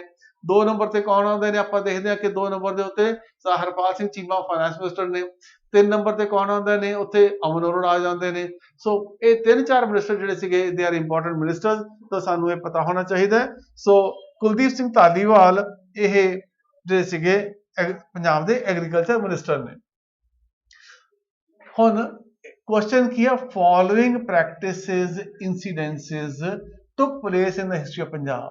ਪੰਜਾਬ ਦੀ ਹਿਸਟਰੀ ਦੇ ਵਿੱਚ ਆਹ 4 ਇਨਸੀਡੈਂਟ ਜਾਂ ਜਿਹੜੇ ਸੀਗੇ ਪ੍ਰੈਕਟਿਸਿਸ ਹੋਈਆਂ ਨੇ, ਇਹਨਾਂ ਨੂੰ ਕ੍ਰੋਨੋਲੋਜੀਕਲ ਆਰਡਰ, ਦੈਟ ਮੀਨਸ ਸਮੇਂ ਦੇ ਨਾਲ ਨਾਲ ਜਿਹੜਾ ਸੀਗਾ ਕਿ ਸ਼ੁਰੂ ਤੋਂ ਲੈ ਕੇ ਅਖੀਰ ਤੱਕ, ਛੋਟੇ ਸਮੇਂ ਤੋਂ ਲੈ ਕੇ ਵੱਡੇ ਸਮੇਂ ਤੱਕ ਤੁਸੀਂ ਅਰੇਂਜ ਕਰਨਾ ਹੈ। ਤਾਂ ਆਪਾਂ ਦੇਖਦੇ ਹਾਂ ਦਸਵੰਧ ਸਿਸਟਮ ਕਿਹਨੇ ਸ਼ੁਰੂ ਕੀਤਾ? ਇਹ ਗੁਰੂ ਅਰਜਨ ਦੇਵ ਜੀ ਨੇ ਸ਼ੁਰੂ ਕੀਤਾ। ਇਹ ਗੁਰੂ ਅਰਜਨ ਦੇਵ ਜੀ ਨੇ ਸ਼ੁਰੂ ਕੀਤਾ, ਠੀਕ ਹੈ ਜੀ। ਔਰ ਇਹਨਾਂ ਦਾ ਜਿਹੜੀ ਗੁਰਗੱਦੀ ਦਾ ਪੀਰੀਅਡ ਕਿਹੜਾ ਰਿਹਾ? ਆਪਾਂ ਦੇਖਦੇ ਹਾਂ ਕਿ ਤਕਰੀਬਨ 1581 ਤੋਂ ਲੈ ਕੇ 1606 ਤੱਕ ਇਹਨਾਂ ਦਾ ਗੁਰਗੱਦੀ ਦਾ ਪੀਰੀਅਡ ਰਿਹਾ, ਠੀਕ ਹੈ ਜੀ। 1581 ਤੋਂ ਲੈ ਕੇ 1606 ਤੱਕ ਇਹਨਾਂ ਦਾ ਗੁਰਗੱਦੀ ਪੀਰੀਅਡ ਰਿਹਾ, ਠੀਕ ਹੈ ਜੀ। ਲੰਗਰ ਪ੍ਰਥਾ ਜਿਹੜੀ ਸੀਗੀ ਇਹ ਗੁਰੂ ਨਾਨਕ ਦੇਵ ਜੀ ਜਾਂ ਗੁਰੂ ਅੰਗਦ ਦੇਵ ਜੀ ਦੇ ਟਾਈਮ ਦੇ ਉੱਤੇ ਸ਼ੁਰੂ ਹੋ ਚੁੱਕੀ ਸੀਗੀ ਇਹ, ਠੀਕ ਹੈ ਜੀ। ਸੋ ਇਹ 1539 ਦੇ ਕਰੀਬ ਤੁਸੀਂ ਕਹਿੰਦੇ ਜਦੋਂ ਕਿ ਗੁਰੂ ਸਾਹਿਬ ਪ੍ਰਲੋਕ ਸੁਧਾਰਨ ਨੇ। ਬੈਟਲ ਆਫ ਭੰਗਾਣੀ ਇਹ ਤਕਰੀਬਨ 1690 ਦੇ ਕਰੀਬ ਹੋਈ ਤੁਹਾਡੀ, 89 ਦੇ ਵਿੱਚ ਹੋਈ ਹੈ ਤੁਹਾਡੀ ਇਹ ਬੈਟਲ ਆਫ ਭੰਗਾਣੀ ਹੋਈ ਹੈ ਤੁਹਾਡੀ ਇਹ, ਜਿਹੜੀ ਕਿ ਪੌਂਟਾ ਸਾਹਿਬ ਦੇ ਕੋਲ ਹੋਈ। ਅਕਬਰ ਤੇ ਗੁਰੂ ਅਮਰਦਾਸ ਦੀ ਮੀਟਿੰਗ, ਇਹਨਾਂ ਦੀ ਮੀਟਿੰਗ ਜਿਹੜੀ ਸੀਗੀ ਇਟ ਵਾਸ, ਇਹ ਤੀਜੇ ਗੁਰੂ ਸੀਗੇ, 3rd ਗੁਰੂ, ਠੀਕ ਹੈ ਜੀ। ਸੋ ਦਿਸ ਵਾਸ, ਦੈਟ ਮੀਨਸ ਕਿ ਇਹ ਅਪਰੋਕਸੀਮੇਟਲੀ ਆਪਾਂ ਕਹਿ ਸਕਦੇ ਹਾਂ ਕਿ 1562 ਤੋਂ ਲੈ ਕੇ ਸੀਗਾ ਇਹ ਲੰਮਾ ਪੀਰੀਅਡ ਚੱਲਿਆ ਸੀਗਾ। ਸੋ ਇਹ ਅਪਰੋਕਸੀਮੇਟਲੀ ਉਸ ਪੀਰੀਅਡ 'ਚ ਹੋਣੀ ਚਾਹੀਦੀ ਹੈ। ਸੋ ਦੈਟ ਮੀਨਸ ਸਭ ਤੋਂ ਪਹਿਲਾ ਇਨਸੀਡੈਂਟ ਕਿਹੜਾ ਹੋ ਗਿਆ ਤੁਹਾਡਾ, ਇਹ ਲੰਗਰ ਪ੍ਰਥਾ ਹੋ ਗਿਆ ਤੁਹਾਡਾ, ਇਹਨੂੰ ਆਪਾਂ 1 ਨੰਬਰ ਦੇ ਲਾਂਗੇ ਇੱਥੇ, ਠੀਕ ਹੈ ਜੀ। ਦੂਜੇ ਨੰਬਰ ਦੇ ਉੱਤੇ ਕੀ ਆ ਜਾਏਗਾ ਕਿ meeting of Akbar with Guru Amardas. ਤੀਜੇ ਨੰਬਰ ਦੇ ਉੱਤੇ ਕੀ ਆ ਜਾਏਗਾ, ਗੁਰੂ ਅਰਜਨ ਦੇਵ ਜੀ ਨੇ ਦਸਵੰਧ ਪ੍ਰਥਾ ਸ਼ੁਰੂ ਕੀਤੀ। ਚੌਥੇ ਨੰਬਰ ਤੇ ਕੀ ਆ ਜਾਏਗਾ, ਇਹ ਤੁਹਾਡਾ ਬੈਟਲ ਆਫ ਭੰਗਾਣੀ ਆ ਜਾਏਗਾ। ਸੋ ਦੈਟ ਮੀਨਸ ਸਾਡਾ ਜਵਾਬ ਕਿਹੜਾ ਹੋ ਗਿਆ, ਪਹਿਲੀ ਆਪਸ਼ਨ ਸਾਡਾ ਜਵਾਬ ਹੋ ਜਾਏਗਾ। ਔਰ ਇਸ ਤਰੀਕੇ ਨਾਲ ਆਪਾਂ ਦੇਖਦੇ ਹਾਂ ਇਸ ਕੁਐਸਚਨ ਨੂੰ ਆਪਾਂ ਸੋਲਵ ਕਰ ਸਕਦੇ ਹਾਂ। Which of the following statement regarding cold winds in Punjab are true? Punjab ਦੇ ਜਦੋਂ ਠੰਡੀਆਂ ਹਵਾਵਾਂ ਚੱਲਦੀਆਂ ਨੇ ਇਨ ਵਿੰਟਰ ਦੇ ਵਿੱਚ, ਦੈਟ ਮੀਨਸ ਸਰਦੀ ਦੇ ਟਾਈਮ ਦੇ ਉੱਤੇ, ਇਹ ਕਦੋਂ ਚੱਲਦੀਆਂ ਨੇ, ਤਕਰੀਬਨ ਆਪਾਂ ਦੇਖਦੇ ਹਾਂ ਕਿ ਦਸੰਬਰ ਜਨਵਰੀ ਦੇ ਮਹੀਨੇ 'ਚ ਠੰਡੀਆਂ ਹਵਾਵਾਂ ਚੱਲਦੀਆਂ ਨੇ। ਸੋ ਇਹਨਾਂ ਦਾ ਓਰੀਜੀਨੇਟ ਕਿੱਥੋਂ ਹੁੰਦੀਆਂ ਨੇ, ਕਿੱਥੋਂ ਸ਼ੁਰੂ ਹੁੰਦੀਆਂ ਨੇ, these originate in Mediterranean Sea, ਠੀਕ ਹੈ ਜੀ। ਇਹਨਾਂ ਨੂੰ ਬੇਸਿਕਲੀ ਆਪਾਂ ਤੁਹਾਨੂੰ ਯਾਦ ਹੋਏਗਾ ਜਦੋਂ ਤੁਸੀਂ ਪੜ੍ਹਦੇ ਹੋ, ਇਹਨਾਂ ਨੂੰ ਵੈਸਟਰਨ ਡਿਸਟਰਬੈਂਸਿਸ ਵੀ ਕਿਹਾ ਜਾਂਦਾ ਹੈ, ਵੈਸਟਰਨ ਡਿਸਟਰਬੈਂਸਿਸ ਵੀ ਕਿਹਾ ਜਾਂਦਾ ਹੈ, ਜਾਂ ਵੈਸਟਰਲੀਜ਼ ਵੀ ਕਿਹਾ ਜਾਂਦਾ ਹੈ, ਠੀਕ ਹੈ ਜੀ। ਵੈਸਟਰਨ ਡਿਸਟਰਬੈਂਸਿਸ ਵੀ ਕਿਹਾ ਜਾਂਦਾ ਹੈ ਜਾਂ ਵੈਸਟਰਲੀਜ਼ ਵੀ ਕਿਹਾ ਜਾਂਦਾ ਹੈ, ਠੀਕ ਹੈ ਜੀ। ਸੋ these originate in Mediterranean Sea, ਠੀਕ ਹੈ ਜੀ। ਸੋ ਇਹ ਮੈਡੀਟਰੇਨੀਅਨ ਸੀ ਜਿਹੜਾ ਕਿ ਆਪਾਂ ਦੇਖਦੇ ਹਾਂ ਕਿ ਫਰਾਂਸ ਦੇ ਨਿਚਲੇ ਵਾਲੇ ਹਿੱਸੇ ਦੇ ਵਿੱਚ ਹੈ ਔਰ ਅਫਰੀਕਾ ਦੇ ਉੱਪਰ ਵਾਲੇ ਹਿੱਸੇ ਦੇ ਵਿੱਚ ਹੈ, ਉਹਨੂੰ ਮੈਡੀਟਰੇਨੀਅਨ ਸੀ ਕਿਹਾ ਜਾਂਦਾ ਹੈ। ਇਹ ਉੱਥੋਂ ਸ਼ੁਰੂ ਹੁੰਦੀਆਂ ਨੇ ਬੇਸਿਕਲੀ ਇਹ ਸਾਰੀਆਂ ਹਵਾਵਾਂ। These winds are very useful for the growth of kharif crops, ठीक है जी। सो पहली स्टेटमेंट साडी ठीक होगी। दूजी are very useful for growth of kharif crops, kharif crop गर्मियां च हुंदी है, ठीक है जी। ਇੱਥੇ ਜੇਕਰ ਹੁੰਦਾ ਰਬੀ ਤਾਂ ਹੁੰਦਾ ਠੀਕ, ਪਰ ਕਿਉਂਕਿ ਖਰੀਫ ਲਿਖਿਆ ਇਸ ਕਰਕੇ ਇਹ ਗਲਤ ਹੋਈ। ਤਾਂ ਇਹਦਾ ਮਤਲਬ ਕੀ ਹੋਇਆ ਕਿ ਸਿਰਫ ਪਹਿਲੀ ਸਟੇਟਮੈਂਟ ਠੀਕ ਹੈ। ਸੋ ਸਾਡਾ ਜਵਾਬ ਕੀ ਹੋਏਗਾ, first statement is true. After Greeks Punjab was occupied by, ਆਪਾਂ ਦੇਖਦੇ ਹਾਂ ਕਿ ਸਿਕੰਦਰ ਨੇ ਭਾਰਤ ਤੇ ਹਮਲਾ ਕੀਤਾ, ਔਰ ਜਦੋਂ ਭਾਰਤ ਤੇ ਹਮਲਾ ਕੀਤਾ ਤਾਂ ਉਸ ਵੇਲੇ 326 BC ਦੇ ਵਿੱਚ ਇਹ ਤਕਰੀਬਨ ਹਮਲਾ ਹੋਇਆ ਸੀਗਾ। ਔਰ ਉਸ ਹਮਲੇ 'ਚ ਜਿਹੜੀ ਲੜਾਈ ਹੋਈ ਸੀਗੀ, ਉਸ ਲੜਾਈ ਨੂੰ ਕਿਸ ਨਾਮ ਨਾਲ ਜਾਣਿਆ ਜਾਂਦਾ ਹੈ, that is known as battle of Hydaspes, battle of Hydaspes. ਔਰ ਬੈਟਲ ਆਫ ਹਾਈਡੈਸਪਸ ਜਿਹੜੀ ਸੀਗੀ, ਹਾਈਡੈਸਪਸ ਕਿਹਦਾ ਨਾਂ ਹੈ, ਇਹ ਜੇਹਲਮ ਦਾ ਨਾਂ ਹੈ, ਜੇਹਲਮ ਦਰਿਆ ਦਾ ਨਾਂ ਹੈ, ਉਹਦੇ ਕੰਢੇ ਦੇ ਉੱਤੇ ਹੋਈ ਸੀ। And it was fought between Alexander ਜਾਂ ਸਿਕੰਦਰ ਐਂਡ ਪੋਰਸ, ਸਿਕੰਦਰ ਔਰ ਪੋਰਸ ਕੀ ਹੋਈ ਥੀ ਲੜਾਈ, ਇਹ ਗਾਣਾ ਬੜਾ ਮਸ਼ਹੂਰ ਸੀਗਾ ਉਹ। ਸੋ ਜਦੋਂ ਉਹਨੇ ਇਸ ਇਲਾਕੇ ਤੇ ਜਿਹੜਾ ਸੀਗਾ ਹਮਲਾ ਕਰਕੇ ਜਿੱਤਿਆ ਇਹਨੂੰ, ਤਾਂ ਪੋਰਸ ਨੂੰ ਆਪਣਾ ਉਹ ਰੀਜੈਂਟ ਬਣਾ ਕੇ ਜਾਂ ਆਪਣਾ ਨੁਮਾਇੰਦਾ ਬਣਾ ਕੇ ਉਹ ਵਾਪਸ ਚਲਾ ਗਿਆ ਸੀਗਾ। ਤਾਂ ਉਸ ਤੋਂ ਬਾਅਦ ਇਸਦੇ ਇਲਾਕੇ ਦੇ ਵਿੱਚ ਫਿਰ ਕਿਹਨੇ ਰਾਜ ਕੀਤਾ, ਉੱਥੇ ਰਾਜ ਕੀਤਾ ਸ਼ਾਕਾਜ਼ ਨੇ ਰਾਜ ਕੀਤਾ, ਠੀਕ ਹੈ ਜੀ। ਸੋ ਸ਼ਾਕਾਜ਼ ਨੇ 200-250 ਸਾਲ ਜਿਹੜਾ ਸੀਗਾ ਇਸ ਇਲਾਕੇ ਤੇ ਰਾਜ ਕੀਤਾ। ਸੋ ਇਸ ਜਵਾਬ ਕੀ ਹੋਏਗਾ, ਸ਼ਾਕਾਜ਼ ਦਾ ਜਵਾਬ ਹੋਏਗਾ। ਸੋ that is the answer to this question. Dasam Granth was compiled by, Dasam Granth ਕਿਹਨੇ ਕੰਪਾਈਲ ਕੀਤਾ ਸੀਗਾ। ਦਸਮ ਗ੍ਰੰਥ ਬਾਰੇ ਬਹੁਤ ਸਾਰੀਆਂ ਕੰਟਰੋਵਰਸੀਜ਼ ਵੀ ਹੈਗੀਆਂ ਨੇ, ਔਰ ਜਿਹੜਾ ਓਰੀਜਨਲ ਦਸਮ ਗ੍ਰੰਥ ਹੈ ਜੇ ਆਪਾਂ ਦੇਖੀਏ ਤਾਂ ਕਿੱਥੇ ਹੈ, ਤਾਂ ਇਹ ਹਜ਼ੂਰ ਸਾਹਿਬ ਦੇ ਵਿੱਚ ਇਸ ਵੇਲੇ ਹੈ। ਤਾਂ ਇਹਦੇ 'ਚ ਕਿੰਨੇ ਅਧਿਆਏ ਨੇ ਜਾਂ ਕਿੰਨੀਆਂ ਕਿਤਾਬਾਂ ਨੇ, ਕੋਈ 18 ਕਹਿੰਦਾ, ਕੋਈ 20 ਕਹਿੰਦਾ, nothing is very sure about this। 1428 ਇਹਦੇ 'ਚ ਅੰਗ ਕਹੇ ਜਾਂਦੇ ਆ, ਪੰਨੇ ਕਹੇ ਜਾਂਦੇ ਨੇ, ਪਰ ਇਹਦੀ ਕੰਪਾਈਲੇਸ਼ਨ ਕਿਹਨੇ ਕੀਤੀ ਸੀਗੀ, ਇਹਦੀ ਕੰਪਾਈਲੇਸ਼ਨ ਕਿਹਨੇ ਕੀਤੀ, ਭਾਈ ਮਨੀ ਸਿੰਘ ਉਹਨਾਂ ਨੇ ਕੀਤੀ ਸੀਗੀ। ਮਾਤਾ ਸੁੰਦਰੀ ਉਹਨਾਂ ਜੀ ਦੇ ਕਹਿਣ ਦੇ ਉੱਤੇ ਭਾਈ ਮਨੀ ਸਿੰਘ ਜੀ ਨੇ ਇਹਨਾਂ ਦੀ ਕੰਪਾਈਲੇਸ਼ਨ ਕੀਤੀ ਸੀ। ਸੂਫੀ ਸੇਂਟ ਸ਼ੇਖ ਫਰੀਦ whose ਬਾਣੀ is recorded in Guru Granth Sahib was a disciple of, Sheikh Farid ਇਹ ਜਦੋਂ ਕਿ ਸੂਫੀ, ਹੁਣ ਮੈਂ ਤੁਹਾਨੂੰ ਇਹ ਕੁਐਸਚਨ ਤਾਂ ਪਾਇਆ ਕਿਉਂਕਿ ਸੂਫੀਆਂ ਬਾਰੇ ਵੀ ਪਤਾ ਹੋਣਾ ਚਾਹੀਦਾ, ਸੂਫੀਆਂ ਦੇ ਉੱਤੇ, ਕਿਉਂਕਿ ਇਸ ਵਾਰ ਪੰਜਾਬ ਦੀ ਹਿਸਟਰੀ ਦੇ ਵਿੱਚ ਸੂਫੀਜ਼ ਦਾ ਇੱਕ ਚੈਪਟਰ ਐਡ ਕੀਤਾ ਗਿਆ, ਇਸ ਕਰਕੇ ਇਹ ਕੁਐਸਚਨ ਮੈਂ ਤੁਹਾਨੂੰ ਇੱਥੇ ਪਾਇਆ ਕਿ ਇਹਦੇ ਵਿੱਚ ਪਹਿਲੀ ਗੱਲ ਤਾਂ ਇਹ ਸ਼ੇਖ ਫਰੀਦ ਕੌਣ ਸੀਗੇ, ਇਹ ਤਾਂ ਤੁਸੀਂ ਜਾਣਦੇ ਹੀ ਹੋ। ਸ਼ੇਖ ਫਰੀਦ ਜਿਹੜੇ ਸੀਗੇ ਉਹਨਾਂ ਦੀ ਬਾਣੀ ਗੁਰੂ ਗ੍ਰੰਥ ਸਾਹਿਬ 'ਚ ਦਰਜ ਹੈਗੀ ਹੈ। ਔਰ ਸੈਕੰਡਲੀ ਕੁਐਸਚਨ ਸਾਡੇ ਕੋਲ ਹੈਗਾ ਕਿ ਉਹ ਕਿਹਦੇ ਡਿਸਾਈਪਲ ਸੀਗੇ, ਠੀਕ ਹੈ ਜੀ। ਹੀ ਵਾਜ਼ ਅ ਡਿਸਾਈਪਲ ਆਫ ਕੁਤਬਦੀਨ ਬਖਤਿਆਰ ਕਾਕੀ।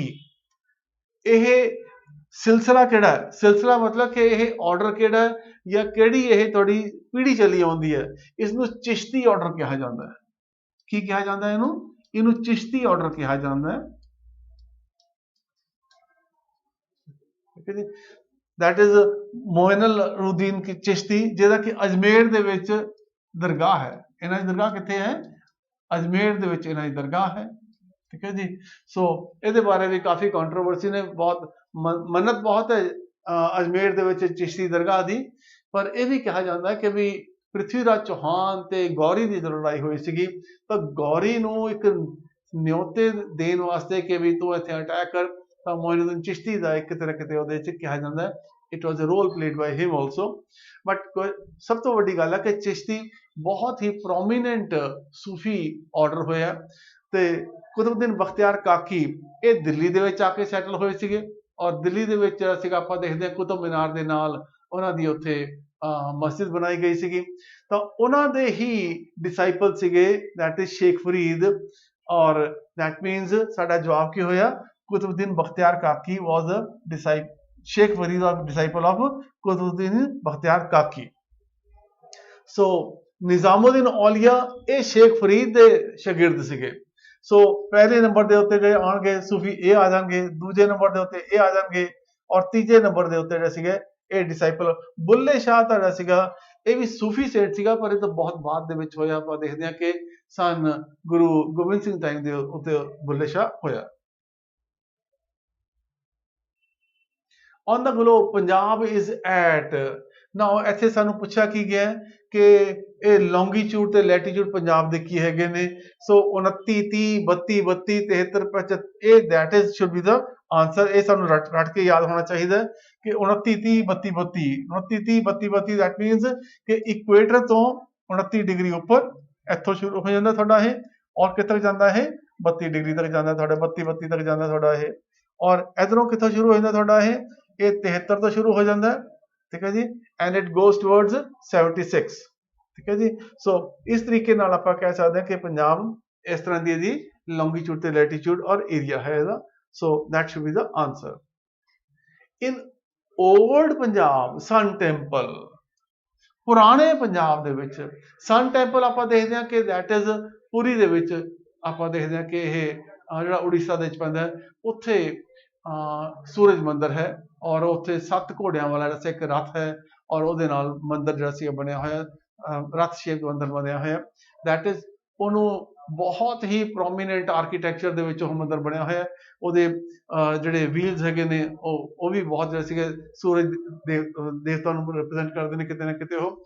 ਸੋ ਇਸੇ ਤਰੀਕੇ ਨਾਲ ਪੁਰਾਣੇ ਪੰਜਾਬ ਦੇ ਵਿੱਚ ਵੀ ਸਨ ਟੈਂਪਲ ਸੀਗਾ, ਔਰ ਉਹ ਕਿੱਥੇ ਹੁੰਦਾ ਸੀਗਾ? ਉਹ ਹੁੰਦਾ ਸੀ ਮੁਲਤਾਨ ਦੇ ਵਿੱਚ। ਸੋ ਸਾਡਾ ਜਵਾਬ ਕੀ ਹੋਏਗਾ? ਦੈਟ ਇਜ਼ ਇਹ 2000 ਸਾਲ ਪੁਰਾਣਾ ਹੈ ਜਿਹੜਾ ਕਿ ਮੁਲਤਾਨ ਦੇ ਵਿੱਚ ਹੈ। ਤੁਸੀਂ ਦੇਖ ਸਕਦੇ ਹੋ ਇੱਥੇ ਤੁਹਾਨੂੰ ਨਜ਼ਰ ਆ ਰਿਹਾ ਹੋਵੇਗਾ ਕਿ 2000 ਸਾਲ ਪੁਰਾਣਾ ਟੈਂਪਲ ਹੈ ਜਿਹੜਾ ਕਿ ਮੁਲਤਾਨ ਦੇ ਵਿੱਚ ਸਿਚੁਏਟਡ ਹੈ। ਸੋ ਅੱਜ ਕੱਲ੍ਹ ਇਹਦੇ ਹਾਲਾਤ ਥੋੜੇ ਖਰਾਬ ਸੀਗੇ, ਬਟ ਇਹਦੀ ਰਿਪੇਅਰ ਵਾਸਤੇ ਫਿਰ ਕੰਮ ਚੱਲਦਾ ਹੋਏਗਾ। ਠੀਕ ਹੈ ਜੀ। So that was the old Punjab ਦੇ ਵਿੱਚ ਮੁਲਤਾਨ ਦੇ ਵਿੱਚ ਸਨ ਟੈਂਪਲ ਹੋਇਆ ਕਰਦਾ ਸੀਗਾ। ਮੈਚ ਦਾ ਫੋਲੋਇੰਗ, ਜੰਗਨਾਮਾ, ਸਵਈਏ, ਗੁਲਾਬ ਦਾ ਫੁੱਲ, ਲਫ਼ਜ਼ਾਂ ਦੀ ਦਰਗਾਹ, ਇਹ ਕਿਤਾਬਾਂ ਕਿਹਨਾਂ ਦੀਆਂ ਲਿਖੀਆਂ ਹੋਈਆਂ ਨੇ? ਜੇ ਸਾਨੂੰ ਇੱਕ ਦੋ ਯਾਦ ਹੋਣ ਤਾਂ ਬਾਕੀ ਅਸੀਂ ਫਿਰ ਤੁੱਕੇ ਨਾਲ ਵੀ ਕਰ ਸਕਦੇ ਹਾਂ। ਠੀਕ ਹੈ ਜੀ। ਗੁਲਾਬ ਦਾ ਫੁੱਲ ਭਾਈ ਵੀਰ ਸਿੰਘ, ਜੰਗਨਾਮਾ ਸ਼ਾਹ ਹੁਸੈਨ, ਠੀਕ ਹੈ ਜੀ। ਸ਼ਾਹ ਮੁਹੰਮਦਾ ਇੱਕ ਸਰਕਾਰ ਬਾਝੋਂ ਫੌਜਾਂ ਜਿੱਤ ਕੇ ਅੰਤ ਨੂੰ ਹਾਰੀਆਂ ਨੇ, ਕਿਤੇ ਲਿਖਿਆ ਹੈ? ਜੰਗਨਾਮੇ 'ਚ ਲਿਖਿਆ ਹੋਇਆ, ਜਿਹੜਾ ਕਿ ਆਪਾਂ ਸ਼ਾਹ ਹੁਸੈਨ ਦਾ ਲਿਖਿਆ ਹੋਇਆ, ਸ਼ਾਹ ਹੁਸੈਨ ਦਾ ਲਿਖਿਆ ਹੋਇਆ ਉਹ। ਠੀਕ ਹੈ ਜੀ। ਔਰ ਗੁਲਾਬ ਦਾ ਫੁੱਲ ਆਪਾਂ ਦੇਖਦੇ ਹਾਂ ਸਵਈਏ ਗੁਰੂ ਗੋਬਿੰਦ ਸਿੰਘ ਸਾਹਿਬ ਦੇ ਨੇ, ਲਫ਼ਜ਼ਾਂ ਦੀ ਦਰਗਾਹ ਸੁਰਜੀਤ ਪਾਤਰ ਦਾ ਹੈ। ਸੋ ਦੈਟ ਇਜ਼ ਆਪਾਂ ਇਹ ਆਰਡਰ ਕਹਿ ਸਕਦੇ ਹਾਂ ਇਹ। ਸੋ ਜਵਾਬ ਸਾਡਾ ਕਿਹੜਾ ਹੋ ਗਿਆ? ਪਹਿਲੀ ਆਪਸ਼ਨ ਸਾਡਾ ਜਵਾਬ ਹੋ ਗਿਆ। ਨੇਮ ਦ ਸਿੱਖ ਗੁਰੂ who adorned kalgi and used a high platform to address his people. ਠੀਕ ਹੈ ਜੀ। ਆਪਾਂ ਜਾਣਦੇ ਹਾਂ ਕਿ ਪਹਿਲੀ ਵਾਰ ਆਮ ਤੌਰ ਤੇ ਗੁਰੂ ਸਾਹਿਬ ਮੰਜੀਆਂ ਦੇ ਉੱਤੇ ਬੈਠਦੇ ਹੁੰਦੇ ਸੀਗੇ, ਪਰ ਗੁਰੂ ਹਰਗੋਬਿੰਦ ਸਾਹਿਬ ਨੇ ਕਲਗੀ ਵੀ ਧਾਰੀ, ਔਰ ਇੱਕ ਉਹਨਾਂ ਨੇ ਉੱਚਾ ਥਾਂ ਵੀ ਆਪਣੇ ਵਾਸਤੇ ਨਿਯੁਕਤ ਕੀਤਾ, ਜਿੱਥੋਂ ਕਿ ਉਹ ਆਪਣੇ ਸਿੱਖਾਂ ਨੂੰ ਸੰਬੋਧਨ ਕਰਦੇ ਸੀਗੇ।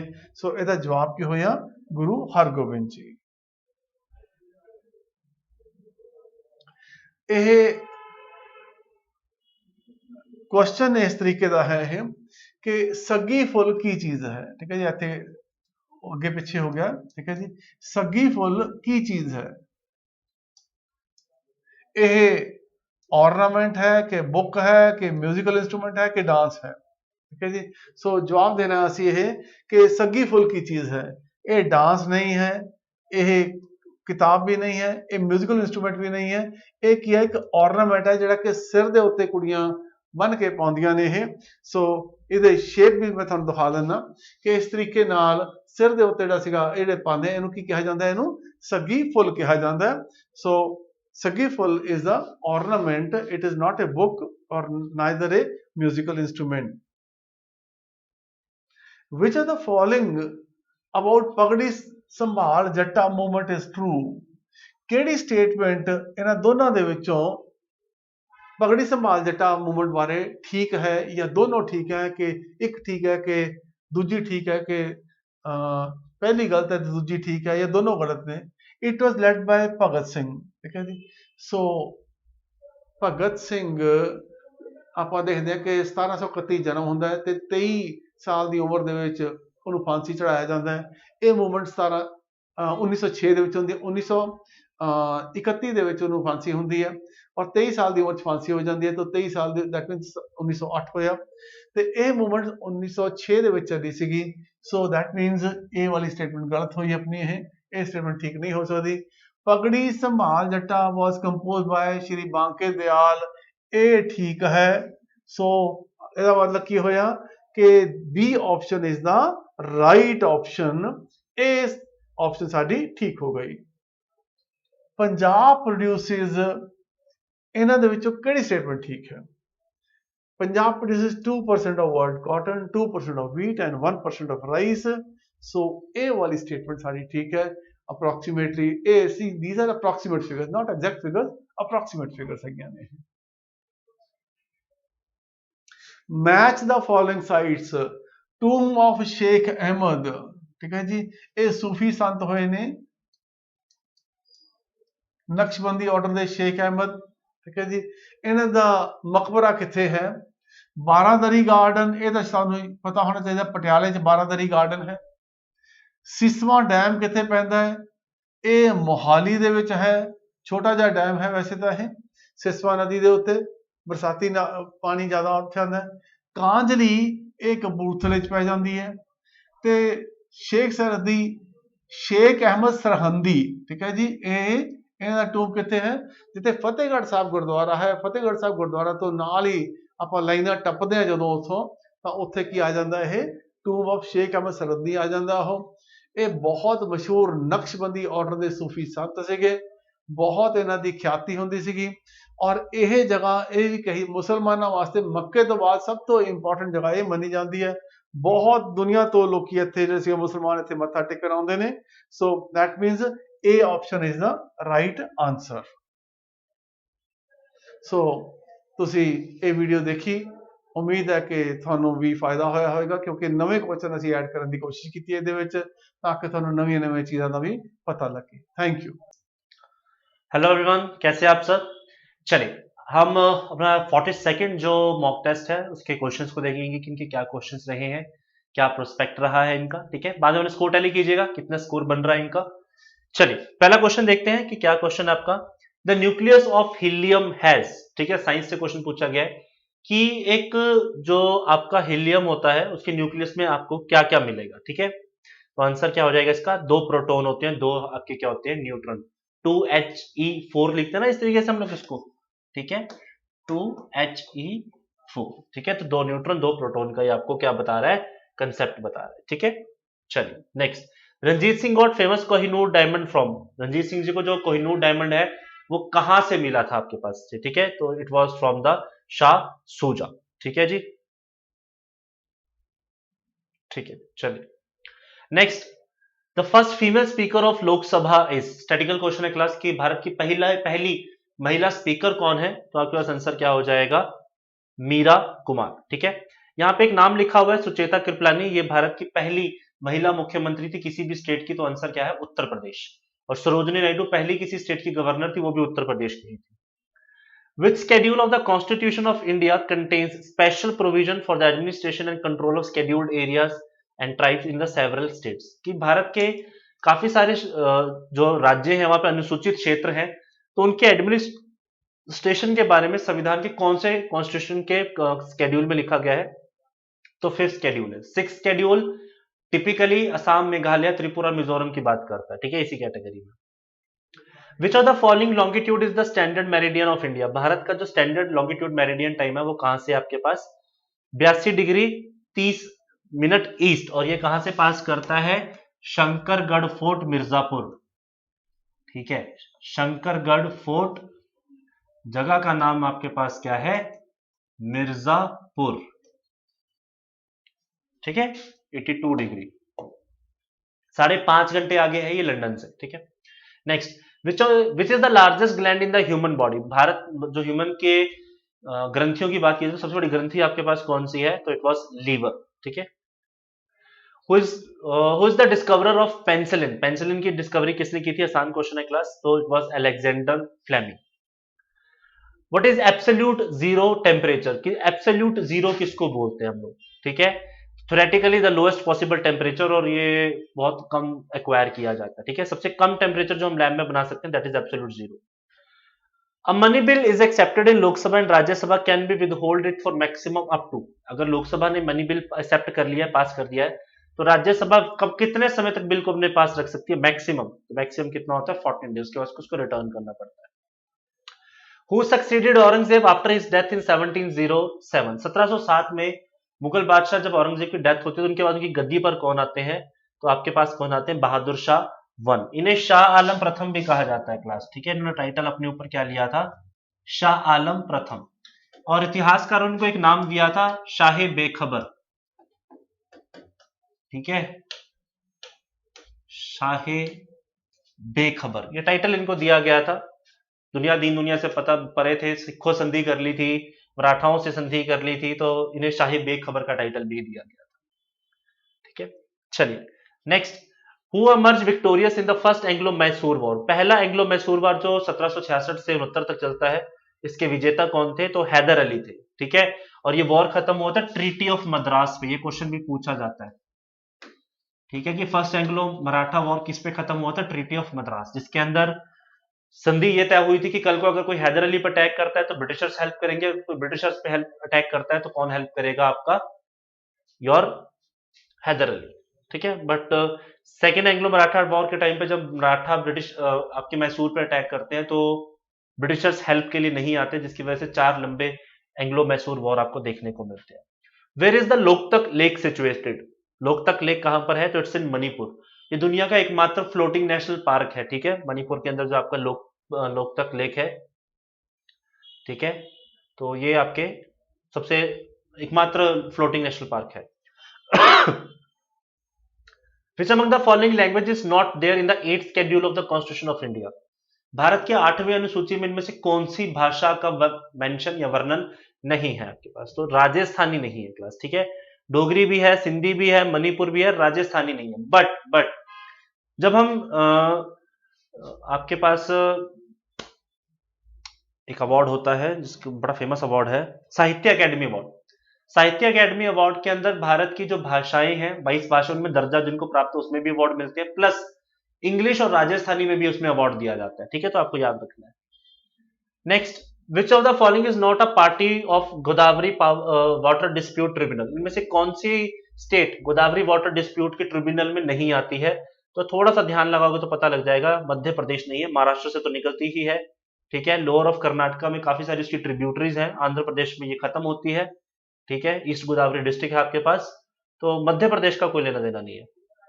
चलिए, which are the following types of emergency stipulated in the constitution of India? इनमें से कौन कौन सी इमरजेंसी संवैधानिक तौर पर मेंशन की गई है? बड़ा आसान क्वेश्चन था। इन्वायरमेंटल इमरजेंसी का कोई मेंशन नहीं है आपके पास, ठीक है। नेशनल है 352, उसके बाद आपकी फाइनेंशियल इमरजेंसी भी आपके पास है, ठीक है। यहाँ पे जो कॉन्स्टिट्यूशनल इमरजेंसी है ये स्टेट इमरजेंसी और प्रेसिडेंशियल इमरजेंसी के लिए वर्ड यूज हुआ है, ठीक है। वैसे इसका आंसर बनना चाहिए 1 और 3। कॉन्स्टिट्यूशनल इमरजेंसी नाम की भी खैर कोई चीज नहीं होती है, ठीक है। यहां पर आएगा स्टेट इमरजेंसी, तो आंसर इसका होना चाहिए 1 और 3, ठीक है, 1 एंड 3, तो बी आंसर होगा क्लास, ये वाला आंसर नहीं होगा इसका, आंसर होगा 1 एंड 3, ठीक है, ये मिस्टेक है, 1 एंड 3 इसका आंसर होगा। Next, if the Indian citizen is denied a public office because of his religion, which of the following fundamental right is denied to him, अगर किसी व्यक्ति को उसके धर्म की वजह से कोई पब्लिक ऑफिस यानी कोई सरकारी नौकरी या कोई सरकारी दर्जा नहीं मिलता है, तो उसका कौन सा फंडामेंटल राइट जो है वो आपका हनन हो रहा है, तो right to equality, prohibition of discrimination on the grounds of religion, race, caste, sex और प्लेस ऑफ बर्थ ओनली, तो आर्टिकल नंबर 15 की यहां पर बात हो रही है, ठीक है। चलिए next, the president rule can be proclaimed in a state, ठीक है, कि इनमें से किस केस में आप प्रेसिडेंट रूल को क्या कर सकते हो, इंपोर्ट कर सकते हो, ठीक है। If the president on receipt a report from the governor of the state or otherwise is satisfied that the situation has arisen in which the government of state cannot carry on the accordance with the provisions of the constitution, अगर governor किसी भी situation में लिखित में central government को यह बात कह देती है कि जो प्रेजेंट स्टेट गवर्नमेंट है ये संविधान नियम कानून के अनुसार रूल नहीं कर रही है या नहीं कर पाएगी, तो वहां पर क्या लगा दी जाती है, स्टेट इमरजेंसी लगा दी जाती है। Which of the following statement is or are correct? The Supreme Court decrees and order the enforcement throughout the country. The Supreme Court is not bound by its earlier decision. It is in its power of judicial review. The Supreme Court can declare a law unconstitutional on the basis of objective underlying the law. आपको बताना है कि कौन कौन से, तो Constitution exclude no area from the judicial review. तो answer क्या है, 1 और 2 है, ठीक है, स्टेटमेंट करेक्ट है, तीसरी स्टेटमेंट आपके पास करेक्ट नहीं है, ठीक है।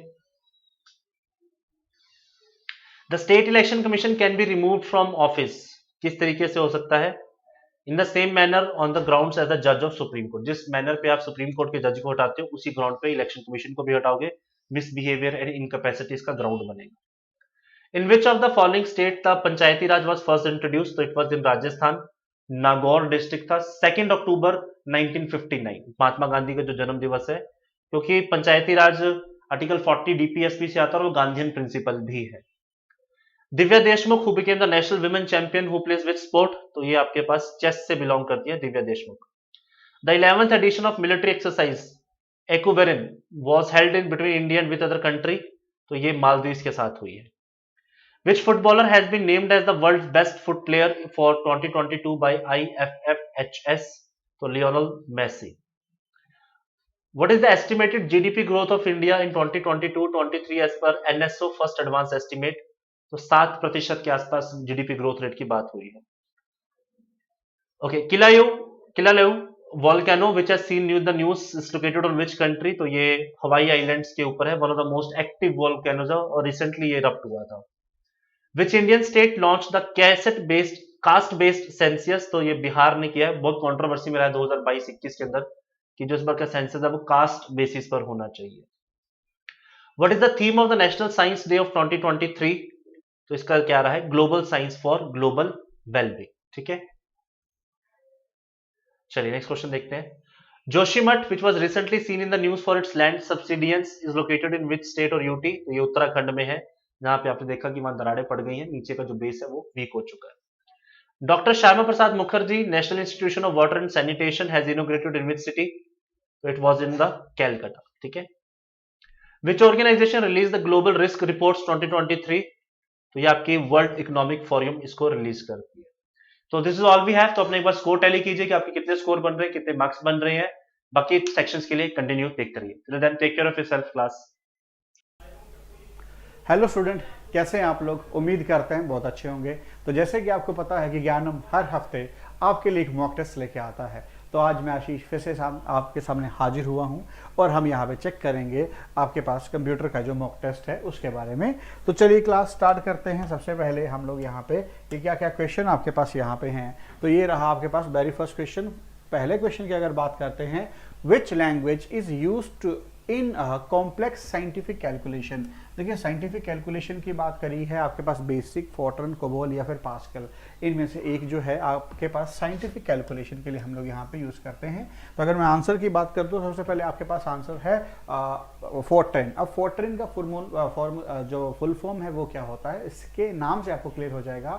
आपके पास इसका फुल फॉर्म होता है फॉर्मूला ट्रांसलेशन, ठीक है। तो फॉर्मूला ट्रांसलेशन मतलब साइंटिफिक कैलकुलेशन, नाम से ही आपको क्लियर है, ठीक है। अगर मैं बात करता हूँ बेसिक, तो बेसिक का फुल फॉर्म होता है beginners all purpose symbolic instruction code. Next है आपके पास COBOL, common business oriented language. COBOL stand for common business oriented language. आपको ये भी याद यहाँ पे कर लेना है, तो होपफुली ये भी बात आपको क्लियर होगी।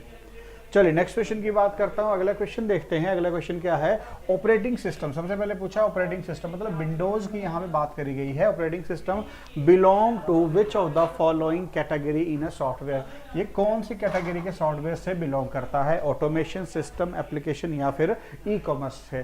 तो देखो ई कॉमर्स तो आप लोग पहले ही काट दीजिए कि आपके पास ई कॉमर्स तो होगा ही नहीं, ठीक है। ऑटोमेशन में तो काम है, ये भी नहीं होगा। अब आपके पास सॉफ्टवेयर जो होते हैं वो 3 तरीके के होते हैं, सिस्टम, एप्लीकेशन एंड यूटिलिटी। ये जो आएगा वो सिस्टम सॉफ्टवेयर में आएगा। सिस्टम का मतलब क्या होता है कि ऐसे सॉफ्टवेयर जिन्हें आपके सिस्टम से डिलीट कर दिया जाए, रिमूव कर दिया जाए, हटा दिया जाए, तो बाकी सारे के सारे सॉफ्टवेयर की वर्किंग के ऊपर इफेक्ट पड़ता है। तो आंसर इज सिस्टम सॉफ्टवेयर। क्यों? क्योंकि अगर इसे डिलीट कर दें तो हम अपने सिस्टम पे कोई भी काम नहीं कर पाएंगे। डन। चलिए नेक्स्ट क्वेश्चन की अगर बात करते हैं। अगला क्वेश्चन ये रहा है, प्रेसिंग F8 की फॉर 3 टाइम्स सिलेक्ट। अगर आप F8 की को 3 बारी प्रेस करते हो इकट्ठा, तो ये क्या सिलेक्ट करता है, पैराग्राफ को, सेंटेंस को, वर्ड को या फिर एंटायर डॉक्यूमेंट को। तो अगर बात करता हूं तो ये सेंटेंस को आपके पास क्या कर लेता है, जो भी आपके पास होगा उसको पूरे को क्या कर लेगा, सिलेक्ट कर लेगा। तो ऐसे क्वेश्चन भी आपके एग्जाम में पूछ लिए जाते हैं। होपफुली बात क्लियर है। चलिए नेक्स्ट अगर बात करता हूं, अगला क्या है, but is the meaning of S. अब आपसे पूछा गया कि एस का मीनिंग क्या है इन HTTP, ठीक है। तो अब आपके पास ये बहुत इंपॉर्टेंट फॉर्मूला है, बहुत इंपॉर्टेंट क्वेश्चन है। तो HTTP का फुल फॉर्म क्या होता है, हाइपर टेक्स्ट ट्रांसफर प्रोटोकॉल। तो पहले तो HTTP का फुल फॉर्म लिख लिया, hyper text transfer protocol. S stand for secure, S stand for secure. इसका आंसर क्या बनेगा, C ऑप्शन यहाँ पे बनेगा। सिक्योर यहाँ पे नेटवर्क होता है, ठीक है ना। इससे क्या होता है कि जब भी किसी भी वेबसाइट के ऊपर आप लोग एंटर करते हैं तो इस तरीके से लॉक यहाँ पे दिखा दिया जाता है कि आप यहाँ पे आइए। तो इस लॉक के थ्रू आप लोगों को क्या हो जाता है, ये पता चलता है कि हमारी वेबसाइट क्या सिक्योर है, आप इस पर कोई भी काम करेंगे तो डेटा ब्रीच नहीं होगा। तो होपफुली बात क्लियर है। चलिए अगला क्वेश्चन देखिए, फाइंड ओड वन आउट। इसमें से ओड कौन है वो आप लोगों को निकालना है। माउस, कीबोर्ड, लाइट पेन या फिर मॉनिटर। देखो साफ तौर पे पता है माउस इनपुट है, कीबोर्ड इनपुट है, लाइट पेन इनपुट है, monitor is an output device, monitor is an output device. तो बाकी 3 इनपुट है, 1 आउटपुट है। तो ऑब्वियस आंसर क्या बनेगा, डी ऑप्शन। डन। अगला क्वेश्चन देखिए, गोल सीक। गोल सीक जो है वो इनमें से किसका फीचर है, is a feature of which of the following. तो आपके पास पावर पॉइंट का, एक्सेल का, विंडोज या फिर एक्सेस। तो अगर मैं बात करता हूँ, ये जो है आपके पास एक्सेल का फीचर है, ये जो है MS एक्सेल का फीचर आपके पास है। इस चीज को आपको याद रखना पड़ेगा, किसका फीचर है, MS एक्सेल का फीचर है। तो आंसर क्या बनेगा, बी ऑप्शन। डन। चलिए अगला क्वेश्चन देखते हैं। अगला क्वेश्चन क्या है, what is the size of MAC address. अगर मैक एड्रेस की मैं बात करता हूँ, 8 बिट, 16 बिट, 32 बिट या फिर 48 बिट, तो ये जो है वो आपके पास 48 बिट का रहता है, ठीक है। ये जो आपके पास रहता है वो 48 बिट का रहता है। Answer is D option. चलिए नेक्स्ट क्वेश्चन की मैं बात करता हूँ। आपके पास है, but is the full form of BGA। बहुत इंपॉर्टेंट है, video graphic array, visual graphic array, volatile graphic array या वीडियो ग्राफिक एरे, ठीक है। तो अगर मैं बात करता हूँ, इसका आंसर है A option, video graphic array, ठीक है। याद रखेंगे, वीडियो ग्राफिक एरे इसका क्या होता है, फुल फॉर्म होता है। चलिए नेक्स्ट क्वेश्चन की बात करता हूँ, scripting is used to create dynamic web pages. अब डायनामिक वेब पेजेस का मतलब होता है इंटरनेट पे। तो किसके लिए बनाए जाते हैं, वेबसाइट के लिए बनाए जाते हैं। किसके लिए बनाए जाते हैं, वेबसाइट्स के लिए यहाँ पे बनाए जाते हैं, ठीक है। तो आंसर इज वेब। चलिए अगले क्वेश्चन की तरफ बढ़ते हैं। अगला है आपके पास, which of the following is not an output device. इनमें से कौन सा आउटपुट डिवाइस नहीं है, ठीक है। कीबोर्ड, प्रोजेक्टर, मॉनिटर या प्लॉटर, ये तीनों तो हैं। कीबोर्ड जो है इनपुट डिवाइस है, तो answer is A option, input device जो है कीबोर्ड है, बाकी तीनों के तीनों आउटपुट डिवाइस है, ठीक है। तो होपफुली यहाँ तक सभी को क्लियर हुआ होगा। जुड़ने के लिए बहुत बहुत धन्यवाद, थैंक यू।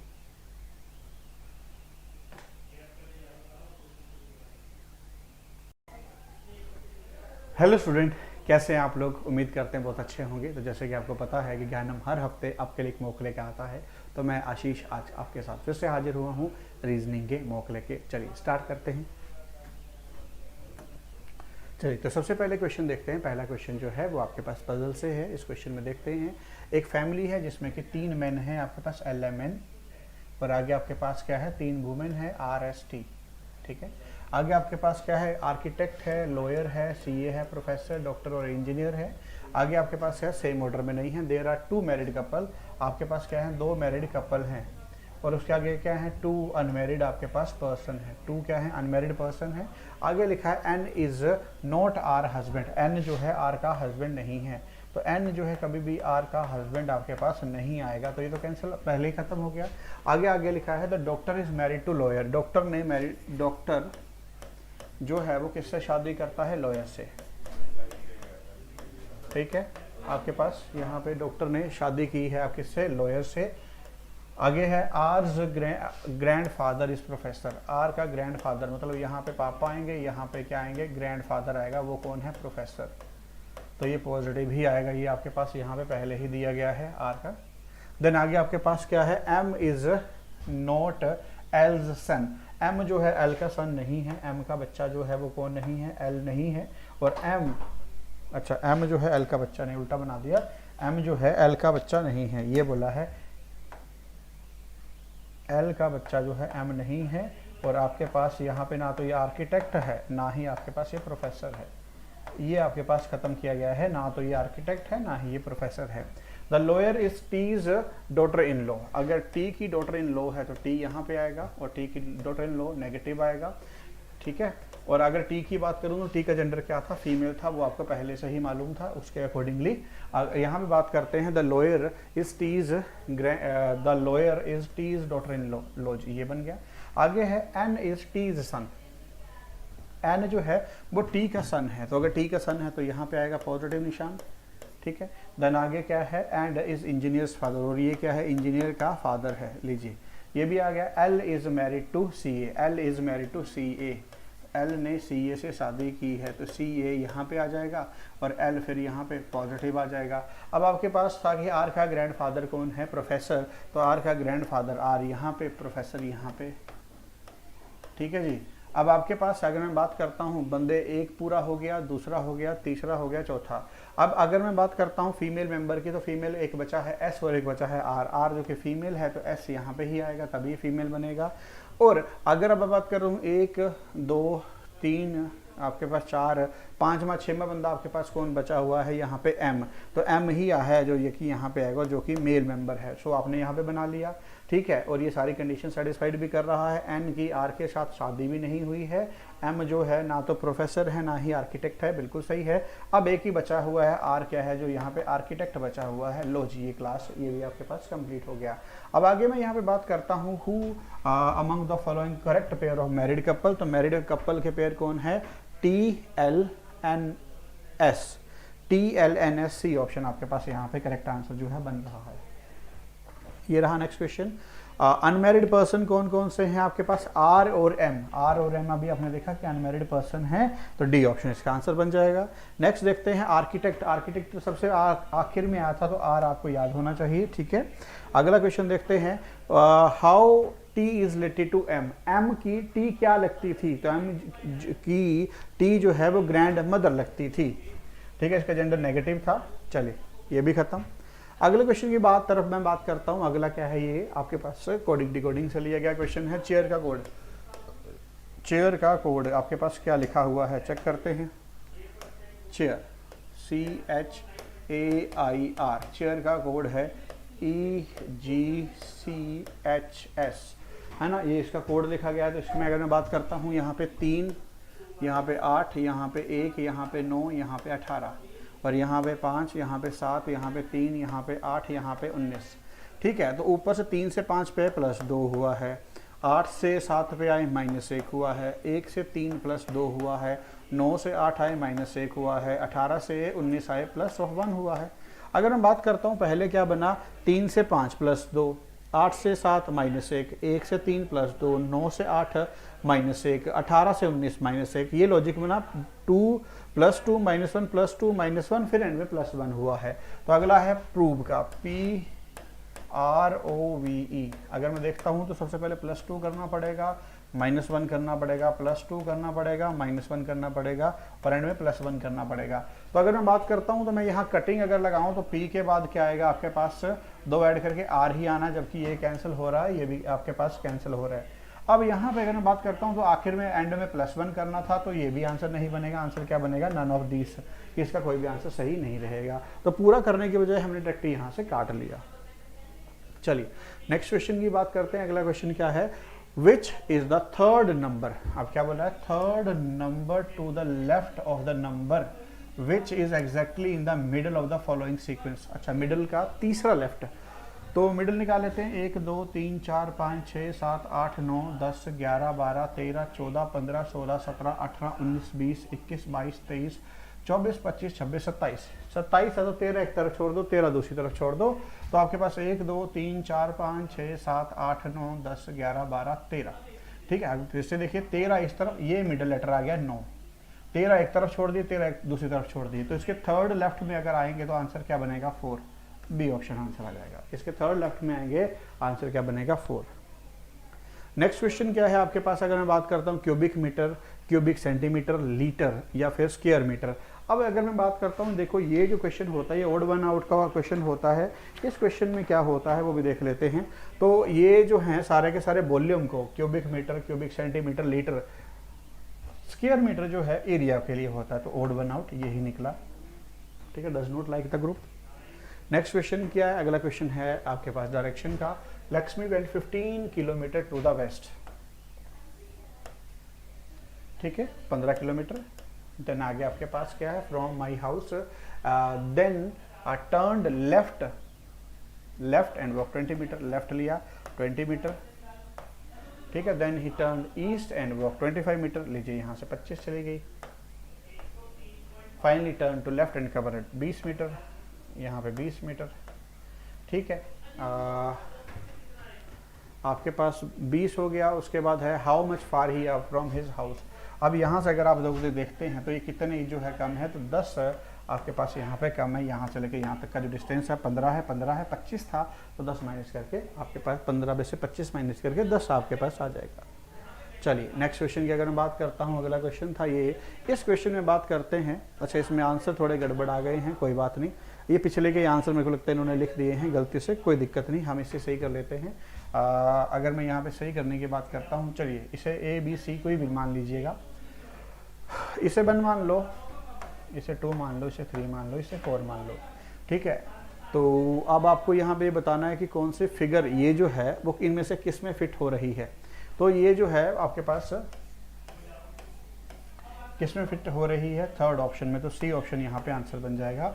कौन सा आंसर बनेगा, थर्ड ऑप्शन। डन।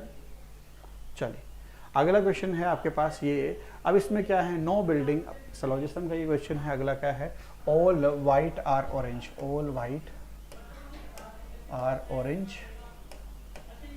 ठीक है, और अगला क्या है आपके पास, some orange are water, some orange are water. ठीक है, और अगला क्या है, नो बिल्डिंग इज वाइट, पूरी की पूरी बिल्डिंग जो है वाइट नहीं है। ठीक है, अब सबसे पहले क्या है, नो बिल्डिंग इज वाटर, पूरी की पूरी बिल्डिंग जो है वाटर नहीं है, कोई रिलेशन ही नहीं है, तो पहला तो गलत है। अगला क्या है, नो ऑरेंज इज बिल्डिंग, पूरा का पूरा ऑरेंज जो है बिल्डिंग नहीं, ऑरेंज और बिल्डिंग के बीच में कोई रिलेशन नहीं है, भैया गलत। सम ऑरेंज आर वाइट, कुछ ऑरेंज वाइट हैं, बिल्कुल जी हाँ ये तो है, बिल्कुल सही है, तीसरा तो है। अगला क्या है, some building are, some water are building, some water are building, गलत। अगर मैं यहाँ पे बात करता हूँ, तीसरा तो फॉलो कर ही रहा है, तो आपको एक ऐसा ऑप्शन चूज करना है जहाँ पे तीसरा जो है फॉलो कर रहा हो। अगर मैं यहाँ पे एक ऐसे ऑप्शन की बात कर रहा हूँ जहाँ पे तीसरा फॉलो कर रहा हो, तो यहाँ पे कोई ऑप्शन ही नहीं है, तो answer is none of this. चलिए अगले क्वेश्चन की मैं बात करता हूँ। अगला क्या है, after rearranging the letter of the given word refrigerator in alphabet order which letter is coming between the two vowel. तो इसको अरेंज करना है, सबसे पहले ए आता है, ए के बाद आपके पास ए की बरी है, ई आता है, एक ई दूसरा ई, ई ई। ठीक है, अगर मैं बात करता हूँ, इसने लिखा है विच टू वोवल के बीच में, अगर देखूँ तो आपके पास टू वोवल, ये भी वोवल है, ये भी वोवल है, ई ही आ जाएगा, डायरेक्ट यहाँ से आंसर टिक कर दो। ठीक है ना। चलो अगला क्वेश्चन है आपके पास, 7 friends Renu, Vibha, Seema, Diksha and Binu are in sitting in a row facing to the north. Renu is sitting third to the left of Diksha. Diksha के फर्स्ट, सेकंड और थर्ड लेफ्ट पे कौन बैठी है आपके पास यहाँ पे? Binu are sitting in facing row, Renu, Renu is sitting third to the left of Diksha.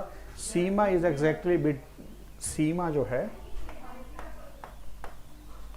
Exactly in between Vibha and Diksha. Seema जो है विभा या दीक्षा, दीक्षा या फिर Vibha. Bina is immediate right of Diksha, Diksha के इमीडिएट राइट में Diksha, Bina is immediate right of Diksha, Diksha के इमीडिएट राइट में बीना है। आगे है who is sitting at the extreme right of end. अब आपके पास यहाँ पे देखो, अगर मैं बात करता हूँ 5 बंदे आपके पास बिठा रखे हैं, तो एक बात तो हमें यहाँ पे कंफर्म हो गई है कि यहाँ पे क्या है, तो अगर रीनू यहाँ पे है, दीक्षा यहाँ पे, बीना यहाँ पे है, तो इसके लेफ्ट में यहाँ पे सीमा आएगी।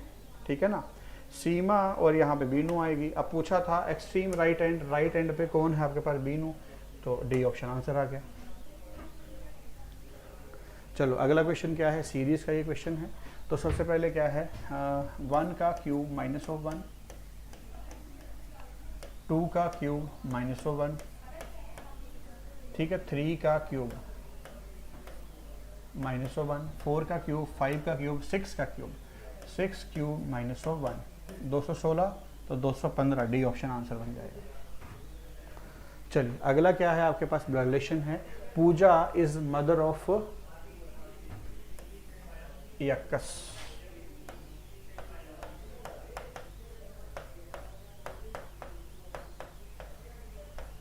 ठीक है, Mahesh is the brother of,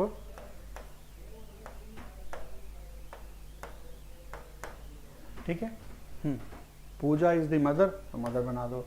आगे महेश इज द ब्रदर आ गया। Rajesh is the husband of Puja, Rajesh. ठीक है, Ritesh is the brother of Ritesh. ठीक है, and Sheela is the mother of Ritesh, Sheela. How is Mahesh जो है, how is Sheela related to Mahesh? Sheila जो है वो क्या लगी है? दादी लगी है। खत्म। अगला क्वेश्चन जो है ये है, इस क्वेश्चन में बात करते हैं on what date March 2016 did fall Friday. देखो बेटा, अगर ऐसा क्वेश्चन आ जाए तो इसको निकालने का बड़ा आसान तरीका होता है, हम एक साल पीछे निकालते हैं। तो हम यहाँ पे क्वेश्चन स्टार्ट करेंगे 2015। इसका मतलब है कि 2015 साल मैंने पार किए होंगे, तभी तो 2016वें साल में मैं पहुँचूंगा ना। अभी यहाँ पे देखते हैं 2015 साल से हमने स्टार्ट किया, तो अगर 2015 साल की मैं बात करता हूँ, इसके अंदर हैं 2000 साल और 15 साल। अब 15 साल के अंदर क्या है, खुद नॉर्मल ईयर हैं और खुद लीप ईयर हैं। ठीक है, अगर मैं बात करता हूँ तो नॉर्मल ईयर आपके पास लीप ईयर कितने हैं? 3, और नॉर्मल ईयर कितने हैं? 12। तो इंटू में 1 और इंटू में 3 इंटू में 2, क्यों? क्योंकि लीप ईयर में 2 होते हैं और यहाँ पे 1 होता है। तो 2015 तक के मेरे ऑड डे कितने आ गए यहाँ पे? 12 प्लस ऑफ 6। ठीक है, फिर जनवरी के ऑड डे कितने आएंगे? 3, और फरवरी का मार्च है, अब फरवरी 2016 है तो 1 आएगा आपके पास।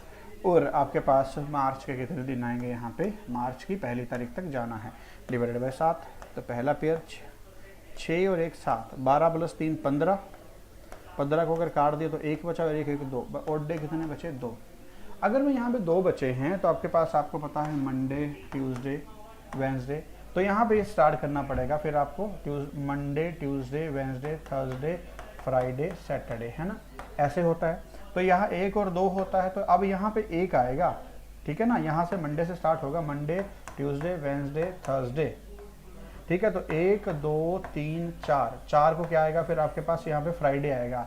तो 4 के बाद 4 को फ्राइडे, 4 प्लस 7 11, तो ये तो पहले कैंसिल हो गया, ये भी कैंसिल हो गया, ये भी कैंसिल हो गया। सी ऑप्शन डायरेक्ट आंसर आ जाएगा 11 7 18, 18 7 25। ठीक है, answer is C option.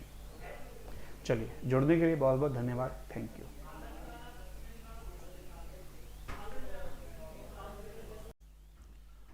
Hello दोस्तों, स्वागत है आप सबका ज्ञानम के ऑनलाइन लर्निंग प्लेटफॉर्म पर। और आज के सेशन में हम डिस्कस करने वाले हैं आपके वीकली मॉक टेस्ट के क्वांट के पार्ट का सॉल्यूशन। चलिए स्टार्ट करते हैं फर्स्ट क्वेश्चन के साथ। फर्स्ट क्वेश्चन क्या कह रहे हैं, Ravi and Kumar working on assignment, Ravi takes 6 hours to type 32 page. Ravi को 32 पेज टाइप करने में 6 hours लगते हैं, तो पर आवर उसकी अगर मैं एफिशिएंसी की बात करूं तो 2 से डिवाइड करेंगे तो कितना आ जाएगा, 16/3 आ जाएगा। ठीक है, and Kumar take 5 hours to type 40 page. और कुमार को कितना टाइम लग रहा है, 40/5, और कुमार के पर आवर एफिशिएंसी क्या आ गई, 8 आ गई। तो हमारे पास रवि और कुमार दोनों की एफिशिएंसी आ गई है। उसके बाद उसने पूछा how much time will they take working together on 2 different computers to type the assignment of 110 pages. अगर इनकी हम एफिशिएंसी की बात करें तो 16/3 + 8 एलसीएम लो तो 16 प्लस ये हो जाएगा 24। तो एफिशिएंसी क्या आ गई हमारे पास, 40/3 आ गई। एफिशिएंसी क्या आ गई, 40/3। नंबर ऑफ पेजेस क्या है हमारे पास, 110। इसको डिवाइड करेंगे 40/3 से तो 3 ऊपर चला जाएगा, 0 से 0 कैंसिल, तो 33/4। तो 8 1/4 आ गया। 8 1/4 का मतलब है कि 8 घंटे और 15 मिनट लगेंगे। इंटू 1/4 को इंटू 60 करके आप इसको मिनट में चेंज कर सकते हो। ठीक है, इस 1/4 को 25 मत समझ लेना, 100 से मत कर देना, क्योंकि देखो ऑप्शन में उसने 8 hours 25 मिनट भी दे रखा है गलती करवाने के लिए। तो टाइम के केस में हम 1/4 को क्या करते हैं, 60 से मल्टीप्लाई। ठीक है, the income of Suresh and Rakesh in the ratio 5:3। Income का रेशियो कितना है, 5:3 है। And there expenditure in the ratio 5:4 है। ये कितना है, 5:4 है। 5:4 और ये 3:2। 5 रुपए कमाए और 3 रुपए खर्च कर दिए, तो कितने रुपए बचा रहा है, 2 रुपए बचा रहा है। 4 रुपए कमाए और 2 रुपए खर्च कर दिए, तो इसने भी कितने रुपए बचाए, 2 रुपए। और ये 2 रुपए कितने के बराबर दे रखे क्वेश्चन में, 6000 के बराबर। तो एक कितने के बराबर हो जाएगा, 3000 के इक्वल, 3000 के बराबर। तो उसने सुरेश की इनकम पूछी थी, मतलब 5 गुना 3 कितना हो जाएगा, 15000। ऑप्शन बी इस क्वेश्चन का आपका क्या होगा, राइट आंसर होगा। ठीक है, चलिए नेक्स्ट क्वेश्चन की तरफ चलते हैं। नेक्स्ट क्वेश्चन क्या कह रहा है, 4 people are running around a circular ground from a point on the circumference at 9 AM। 9 बजे चलना शुरू करते हैं। For one round these 4 persons take respectively 40, 50, 60 and 30 minutes। तो इनका सबका क्या एलसीएम ले लो। मुझे एलसीएम किसका चाहिए, 40 का, 50 का, 60 का और 30 का। तो इन सबका कॉमन एलसीएम जो सबसे डिवाइड हो जाए वो क्या है, 600 है। ठीक है, वो क्या है आपका 600 है। और 600 मिनट है, क्योंकि टाइम किस में था, मिनट में था। अगर मैं इसको डिवाइड बाय 60 कर दूं तो मतलब 10 hours। तो सुबह के 9 बजे से उसके 10 घंटे बाद मतलब शाम को 7 बजे वो दोबारा से एक साथ होंगे। ठीक है, कब मिलेंगे, वो 7 बजे मिलेंगे। चलिए उसके बाद बढ़ते हैं नेक्स्ट क्वेश्चन की तरफ। नेक्स्ट क्वेश्चन में क्या कह रहे हैं, Uma start a software business by investing 50,000। After 6 months, Priya joined her with a capital of 80,000. After 3 years, they earned a profit of 24,500. What was Uma's share? देखो, उमा ने एक बिजनेस स्टार्ट किया, कितने रुपए लगाए, उसने 50,000 रुपए लगाए। ठीक है, उसके बाद प्रिया ने उसको ज्वाइन किया और प्रिया ने कितना पैसा लगाया, प्रिया ने 80,000 रुपए लगाए। ठीक है, और प्रिया ने जो ये बिजनेस ज्वाइन किया था, ये प्रिया ने कब ज्वाइन किया था, ये ज्वाइन किया था उसने 6 महीने बाद। तो टोटल 3 साल के लिए बिजनेस चला, मतलब 12 गुना 3 36 महीने के लिए बिजनेस चला। तो प्रिया ने तो सिर्फ 30 महीने के लिए बिजनेस लगाया था। 0 से 0 कैंसिल हो जाएगी। मैं 5 से डिवाइड करूं, ये इसको 6 पे डिवाइड करेगा, 6 से इसको डिवाइड करूं, ये 6 पे कर देगा। तो मतलब मैं अगर 2 से डिवाइड करूं तो दोनों का रेशो कितना, 3:4। तो मतलब टोटल प्रॉफिट कितना, 7 से डिवाइड करो, पहले 3 पे और फिर 5 पे, मतलब 35। 1 यूनिट की वैल्यू क्या आ गई, 3500 आ गई। उसने पूछा था उमा की, मतलब 3 यूनिट की वैल्यू। तो 3500 इंटू 3, तो 10,500 इस क्वेश्चन का राइट आंसर होगा। ठीक है, 10,500। क्या कह रहा है, Deepak was to get a 50% hike in his pay but the computer operator wrongly typed his figure as 80% and printed the new pay slip. ठीक है, he received this revised salary for 3 months before the organization realized the mistake.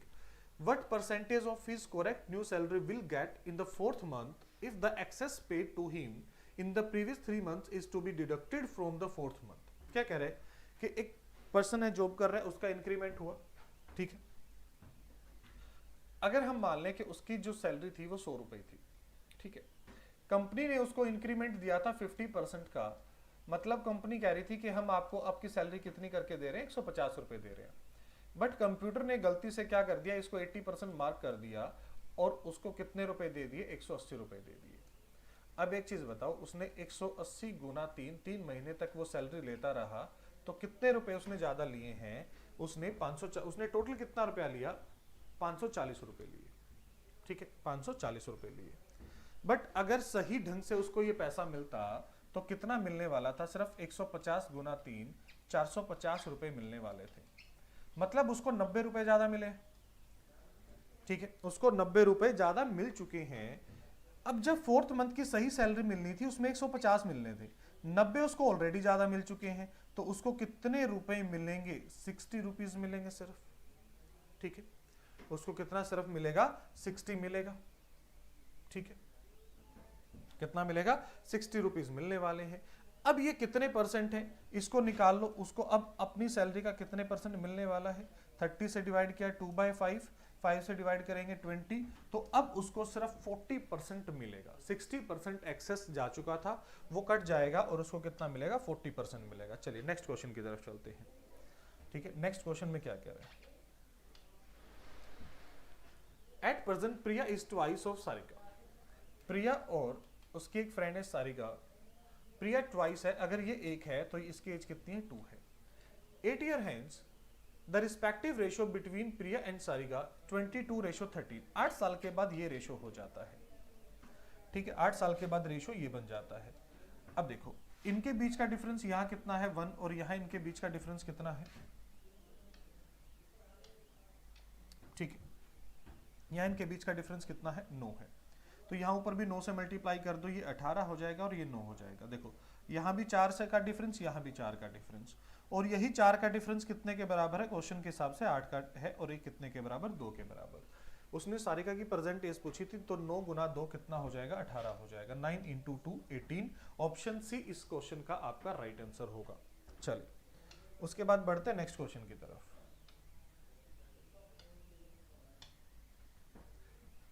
A man purchased a cow for 3,000 and sold it same day for 3,600 rupees. 3,000 में खरीदी और 3,600 रुपए में बेचने की बात हो गई. Along the buyer a credit of 2 years. और वो कहता है कि भैया चलो क्रेडिट, अगर वो या तो 3,000 दे दे सेम डे पे, या फिर वो उधार कर ले.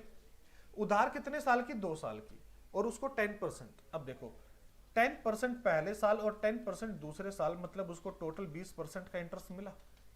और 20% किसके ऊपर, 3,000 के ऊपर. ठीक है, 20 से 20 कैंसिल करो तो ये तो 600 रुपए तो इंटरेस्ट मिला उसको.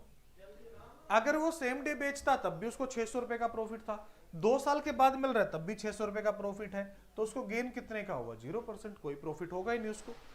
ठीक है, चलिए उसके बाद नेक्स्ट क्वेश्चन. नेक्स्ट क्वेश्चन में क्या कह रहा है, Shikha start a business investing of 50,000 in the 1999. Shikha ने सबसे पहले कितने लगाए, 50,000 रुपए लगाए. ठीक है, इन 2000 से इन्वेस्टेड एडिशनल अमाउंट ऑफ 20,000, और उसने फिर 20,000 और रुपए लगाए तो 70,000 रुपए हो गए. And Raju join him with an amount of 70,000, और इस टाइम पे राजू ने उसको ज्वाइन किया 70,000 के साथ. In 2000 Shikha invested another additional amount of 20,000, और शिखा का अमाउंट अब कितना हो गया, 90,000 हो गया. Invested another additional amount of 20,000 and Jolly join them with an amount of 70,000, और इस टाइम पे क्या किया, अब जोली ने भी ज्वाइन कर लिया 70,000 के साथ. ठीक है, what will Raju share in the profit of this at the end of 3 years. और 3 साल तक उनका ये बिजनेस चला है. ठीक है, अब अगर हम एक चीज की यहां से बात करें कि 3 साल तक टोटल बिजनेस चला. ठीक है, ये पैसा 1 साल के लिए लगा, ये पैसा फिर 1 साल के लिए, और ये पैसा 1 साल के लिए। राजू का पैसा 2 साल के लिए और इसका पैसा लगा है 1 साल के लिए, ठीक है। तो अगर मैं टोटल इनके तीनों का टोटल अमाउंट बात करूं तो ये तो 70,000 इंटू 2 हो जाएगा, और ये 70,000 इंटू 1 होगा आपका, ठीक है। अगर हम इसको ऐड करते हैं 9 5 16, 16 और 5 21, तो इसका कितना हो गया, 21,000 हो गया, सॉरी 2,10,000 हो गया। देखो इससे डिवाइड करो, ये इसको पूरा पूरा 3 पे डिवाइड करेगा, तो 3 2 और 1 के रेशो में आ गया, 3 2 5 और 1 6, 6 से इसको डिवाइड करो 5 पे, 50,000 आ गया, ठीक है। उसने पूछा किसका था, राजू का शेयर पूछा था, राजू का, तो मतलब 2 यूनिट की वैल्यू, तो 1 लाख। ऑप्शन सी इस क्वेश्चन का आपका राइट आंसर होगा, ऑप्शन सी। चलिए उसके बाद नेक्स्ट क्वेश्चन, ओके, ये तो सेम क्वेश्चन रिपीट हो गया, वैसे लास्ट क्वेश्चन हम कर चुके हैं। क्या कह रहा है, the profit percentage of P and Q is same on selling the article at 1800 each, but A calculate his profit on the selling price while Q calculate on the correctly on the cost price. और 20% का profit हुआ। अगर मैं कहूं कि 20% की fraction value क्या होगी, 1/5 होगी, तो सीपी और एसपी का रेशो, अगर ये 5 और ये 6, या आप कैलकुलेशन को और आसान बना लो, मैं कहता हूं पहले का 100 रुपए सीपी था, तो एसपी आपका कितना हो जाएगा, 120 हो जाएगा, दूसरे का एसपी भी कितना होगा, 120 होगा, ठीक है। अब क्यू ने प्रॉफिट कैलकुलेट किया सीपी के ऊपर, तो 20 रुपीज का प्रॉफिट, पी ने कैलकुलेट किया एसपी के ऊपर, तो 24 रुपीज का प्रॉफिट। तो प्रॉफिट में डिफरेंस कितने का है, 4 का है। और हमारे हिसाब से जो 120 है, क्वेश्चन के हिसाब से कितना था, वो 1800 था। 1 यूनिट की वैल्यू क्या आ जाएगी, डिवाइड बाय 120, और इसको डिवाइड करो, ये 15 आ गया। तो 15 इंटू 4 60, 15 इंटू 4 60, ठीक है। 60 रुपए का उनके प्रॉफिट में डिफरेंस था। बहुत आसान क्वेश्चन था, बिना पेन पेपर भी आप पूरी कैलकुलेट कर सकते थे। ए watermelon weighing 20 kg contains 96% of water by weight। अगर 96% उसमें वाटर है, तो जो पल्प का पार्ट होगा वो कितना होगा, 4% ऑफ 20 होगा, ठीक है। And some water applied so that now it contains only 95%, और ड्राई फ्रूट में 95% अगर वाटर है तो पल्प कितना होगा, 5% होगा। परसेंटेज से परसेंटेज कैंसिल, 5 इसको 4 पे डिवाइड करेगा, 4 इंटू 4 16 kg इसका आंसर होगा कि 20 kg से कितना ड्राई फ्रूट बनाया जा सकता है, सॉरी कितना उसका वेट रह जाएगा, अब 16 kg रह जाएगा। There was one mess for 30 boarders in a certain hostel, कि उसमें 30 लोग हैं, ठीक है। If the number of boarders were increase by 10, the expense of the mess would have been increase by 40 per month, while the average expenditure decrease by 2 the original expenditure X मान लिया, ये 30 into x हो गया, और अब increase हो गया 40 rupees से, कब, जब इसमें 30 + 10 40 लोग हो गए, और एवरेज ओरिजिनल क्या है, x - 2, क्रॉस मल्टीप्लाई कर लो बस, 30x + 40, 40x - 80, तो 10x की वैल्यू क्या हो जाएगी आपकी, 40 + 80 120, तो x की वैल्यू क्या आ गई, 12 आ गई। तो ओरिजिनल एक्सपेंडिचर कितना था आपका, 30 इंटू 12 मतलब 360 रुपए, 360 रुपीज। ऑप्शन बी इस क्वेश्चन का राइट आंसर होगा। क्या कह रहा है, 8 take 6 hours 15 minutes in riding walking A distance and riding back. Walk करके गया और वापिस आया राइड करके, तो उसको 6 घंटे 15 मिनट लगे, 6 hours 15 minutes, ठीक है। और जब वो दोनों साइड वॉक करके जाता है तो उसको 7 hours 45 minutes लग रहे हैं। अगर मैं सिंगल टाइम वॉक की बात करूं तो दोनों को डिवाइड करो, मतलब इस 7 को 2 से डिवाइड करो तो ये 3.5 hours हो जाता है, और ये आपका 22.5 मिनट हो जाते हैं। अगर मैं इसमें से सब्ट्रैक्ट करता हूं, देखो 3 सब्ट्रैक्ट करूंगा 3 रह गया, और आधा घंटा सब्ट्रैक्ट करूंगा 2.5 घंटे रह गए, ठीक है। और अब इसमें से ये भी सब्ट्रैक्ट होगा, ठीक है। अब देखो, अब अगर मैं इसका डबल करता हूं, क्योंकि मुझे बोथ साइड राइडिंग से जाना है, तो लगभग मेरा 5 तो होगा नहीं, 5 से कम ही बनेगा, क्योंकि 2.5 घंटे से कम टाइम है मेरे पास। तो एक ही ऑप्शन बचा हुआ है मेरे पास, और 4 hours 45 मिनट। तो ऐसे क्वेश्चन में ऑप्शन की हेल्प लो, पूरा कैलकुलेट मत करो, पूरा कैलकुलेट करोगे तो आपकी कैलकुलेशन ही आपके लिए बढ़ जाएगी।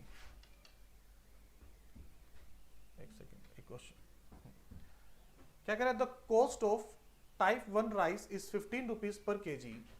कॉस्ट इसकी टाइप 1 की कितनी है, 15 रुपीज है, और टाइप 2 की कितनी है, 20 रुपीज है, और 2:3 में लिया, मतलब ये 2 केजी लिया तो ये 3 केजी लिया, तो ये कितना 30, ये कितना 60, टोटल कितना खर्च किया 90, कितने के ऊपर, 5 केजी के ऊपर। तो 90 बाय 5 अगर डिवाइड करोगे तो प्राइस क्या आ जाएगा, 18 रुपीज पर केजी आ जाएगा, 18 रुपीज पर केजी आ जाएगा। आई होप क्लियर होगा। 10 women's can complete a work, एक सेकेंड, लास्ट क्वेश्चन, इससे पहले ये क्वेश्चन था ना। The average age of 4 friends Reena, Sandhya, Yamini and Sujata is 21 years.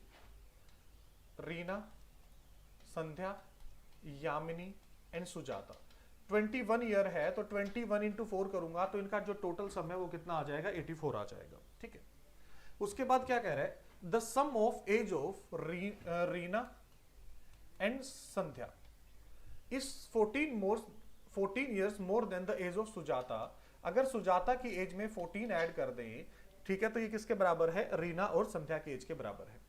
The difference between the age of Sujata and Sandhya is 4 years। The difference between the age of Sujata and Reena, ये 4 है। सुजाता और रीना में जो डिफरेंस है वो 6 ईयर का डिफरेंस है। Find the average age of Reena, Sandhya and Yamini, तो हमें आफ्टर 3 years, 3 साल के बाद इनकी एज हमें निकालनी है। देखो, अगर मैं यहां से सुजाता की एज निकालूं तो मैं कह सकता हूं कि सुजाता की जो यहां से एज होगी वो 4 प्लस संध्या की एज होगी, 4 प्लस संध्या की एज होगी। यहां पुट कर दो सुजाता की एज, तो 4 प्लस एस ए, ये कितना हो जाएगा, 4 प्लस एस ए प्लस 14। ठीक है, एस यू की वैल्यू पुट कर दी, ऐसे से ऐसे कैंसिल, तो रीना की एज कितनी आ गई, 14 प्लस 4 18 आ गई आपके पास। रीना की एज कितनी आ गई आपके पास, 14 प्लस 4 18 ईयर्स आ गई। ठीक है, अब अगर मैं रीना की एज यहां पुट कर देता हूं तो सुजाता उधर प्लस जाकर सुजाता की एज कितनी आ गई, 24 आ गई। सुजाता की 24 है, संध्या की उधर लेकर जाओ, दोनों में डिफरेंस कितने का है, तो संध्या की कितनी आ जाएगी, 20 आ जाएगी। संध्या की कितनी आ जाएगी, 20 आ जाएगी। ठीक है, अब इन सब का अगर मैं सम करूं, 20 और 20 40, 20 60, 62 इनका सम मार है। ठीक है, अगर मैं 84 में से 62 माइनस कर दूं तो ये मेरे पास किसकी एज आ गई, यामिनी की एज आ गई। ये किसकी एज आ गई, यामिनी की एज आ गई। उसने पूछा था मुझे रीना की एज कितनी है, 18 साल, 3 साल के बाद ये कितनी की हो जाएगी, 21 साल की हो जाएगी। संध्या 20 साल की बाद है, 3 साल के बाद ये 23 साल की हो जाएगी। और यामिनी 22 की है तो ये 25 की हो जाएगी। और डिवाइड बाय 3 कर दो, 60 और 69 बन गया, 69 बाय 3, तो 23 मेरा इस क्वेश्चन का राइट आंसर होगा। ऑप्शन डी इस क्वेश्चन का राइट आंसर होगा। आई होप क्लियर होगा ये। चलो, क्या कह रहा है, 10 women's can complete a work in 7 days and 10 children in 14 days। 10 women 7 days में और 10 चिल्ड्रन 14 days में। 10 से 10 कैंसिल, 7 इसको 2 पे डिवाइड करेगा, तो वुमेन ट्वाइस ऑफ चिल्ड्रन के इक्वल। तो यहां से अगर मैं वुमेन और चिल्ड्रन का एफिशिएंसी का रेशो देता हूं तो एफिशिएंसी का रेशो क्या बनता है मेरा, 2:1 बनता है। कितना बनता है, 2:1 बनता है। उसके बाद उसने पूछा कि 5 वुमेन प्लस 10 चिल्ड्रन ये कितने डेज में करेंगे। आप दोनों में से कोई भी एक इक्वेशन उठा लो, मैं कहता हूं कि 10 वुमेन कितने डेज में, 7 डेज में। वुमेन की एफिशिएंसी क्या है, 5 इंटू 2 10। चिल्ड्रन की एफिशिएंसी भी क्या है, 10 इंटू डेज। और ये क्या हो जाएगा, 10 इंटू 2 इंटू 7। देखो 20 से 20 कैंसिल, तो डेज कितने आ गए, 7 डेज आ गए। तो ऑप्शन सी इसका क्या होगा, आपका राइट आंसर होगा, ऑप्शन सी। ओके, चलिए लास्ट क्वेश्चन था ये। आई होप ये सभी क्वेश्चन आपको क्लियर हुए होंगे। अगर कोई भी किसी भी तरह का डाउट है तो अपना डाउट आप कमेंट बॉक्स में बता सकते हैं। मिलते हैं नेक्स्ट वीडियो में, तब तक के लिए टेक केयर, थैंक यू।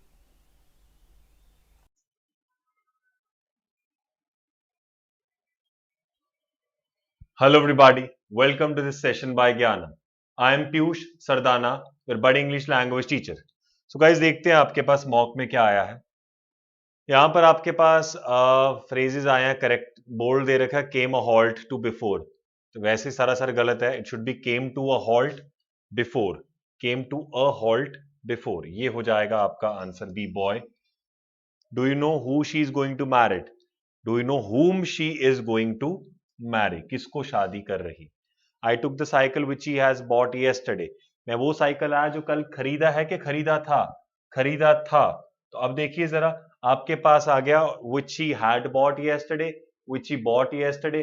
अब डायरेक्टली बताना है। देखिए हैड का मतलब हो जाएगा वो खरीद चुका था, बॉट का मतलब हो जाएगा उसने खरीदा था, राइट। तो यहां से कंसेप्ट क्या बना आपके पास, एक हो गया खरीदा था, एक हो गया खरीद चुका था।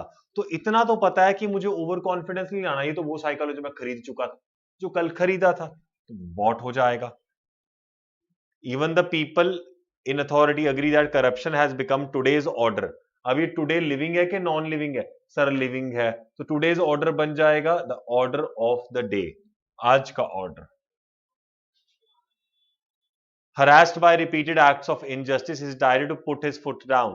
put his foot down का मतलब होता है कि अब वो थक गया था, अब कहता मैं इसको yield नहीं करूंगा, तो not to yield। at Christmas even the elderly fathers paint the town reds। elderly भी like बहुत ज्यादा lively time spend करते हैं, so like D। there are many anecdotes about his sister who is an imperious personality। आपको opposite बताना है, यहां बात हो रही है imperious की, उसका मतलब opposite क्या हो जाएगा, बड़ी submissive सी personality है वो। though aware of his crimes he remained impenitent throughout। अब impenitent का ये भी opposite बताना है, आपके पास है repentant, sorrowful, hot headed, pertinent। अब इसका आंसर हो जाएगा repentance के तौर पे, repent करना, repentant, followed by adjective adverb, have you been to the cinema, तो लेटली हो जाएगा। The boys always greet, since friendly एक आपका एडवर्ब के तौर पे एक्ट करना चाहता है मैनर के साथ, तो बन जाएगा इन अ फ्रेंडली मैनर। एंटोनिम बताना है सनरस का। अभी एंटोनिम का मतलब यहां पर भी क्या है, ऑपोजिट वर्ड हो जाएंगे, तो यहां पे आपके पास थंडरस, मफल्ड, पावरफुल या रिसाउंडिंग। रिसाउंडिंग का मतलब तो आप जानते होंगे, रिसाउंडिंग का मतलब होता है it sounds like according to the relative things, कि ये दोबारा दोबारा साउंड कर रहा है, तो यहां पर आंसर क्या हो जाएगा, मफल्ड, स्नोरस का, फॉलोड बाय करेक्ट स्पेलिंग निकालनी है आपको, अमनस, ऑक्यूलोट, पैसिफिक, सैटर्न, ये तो नहीं आएगा, पैसिफिक ही हो जाएगा यहां तो answer. You start your morning walk, I will join you soon, I will catch up with, catch on with, catch it with, catch out with. अभी कैच अप विद का मतलब क्या हो जाएगा, मैं साथ साथ तेरे मिल जाऊंगा, ज्वाइन हो जाऊंगा, followed by grammatically correct option ढूंढना। I like to drink coffee, no sooner नहीं, एज सून एज होना चाहिए। People who get up late in the morning may not be doing this on purpose, शायद वो purpose पे नहीं कर रहे होंगे, make sense. We everyday not need, need not हो जाएगा। I am getting up early in the morning, not use to, I am not use to हो जाएगा। करेक्ट स्पेलिंग टेम्परामेंट नहीं, टेरेस्ट्रियल नहीं, टेरिटोरियल, टेरिटोरियल में double R, tuition is the correct spelling। Yeah, thanks for watching. I hope you enjoyed it. Thank you. God bless you.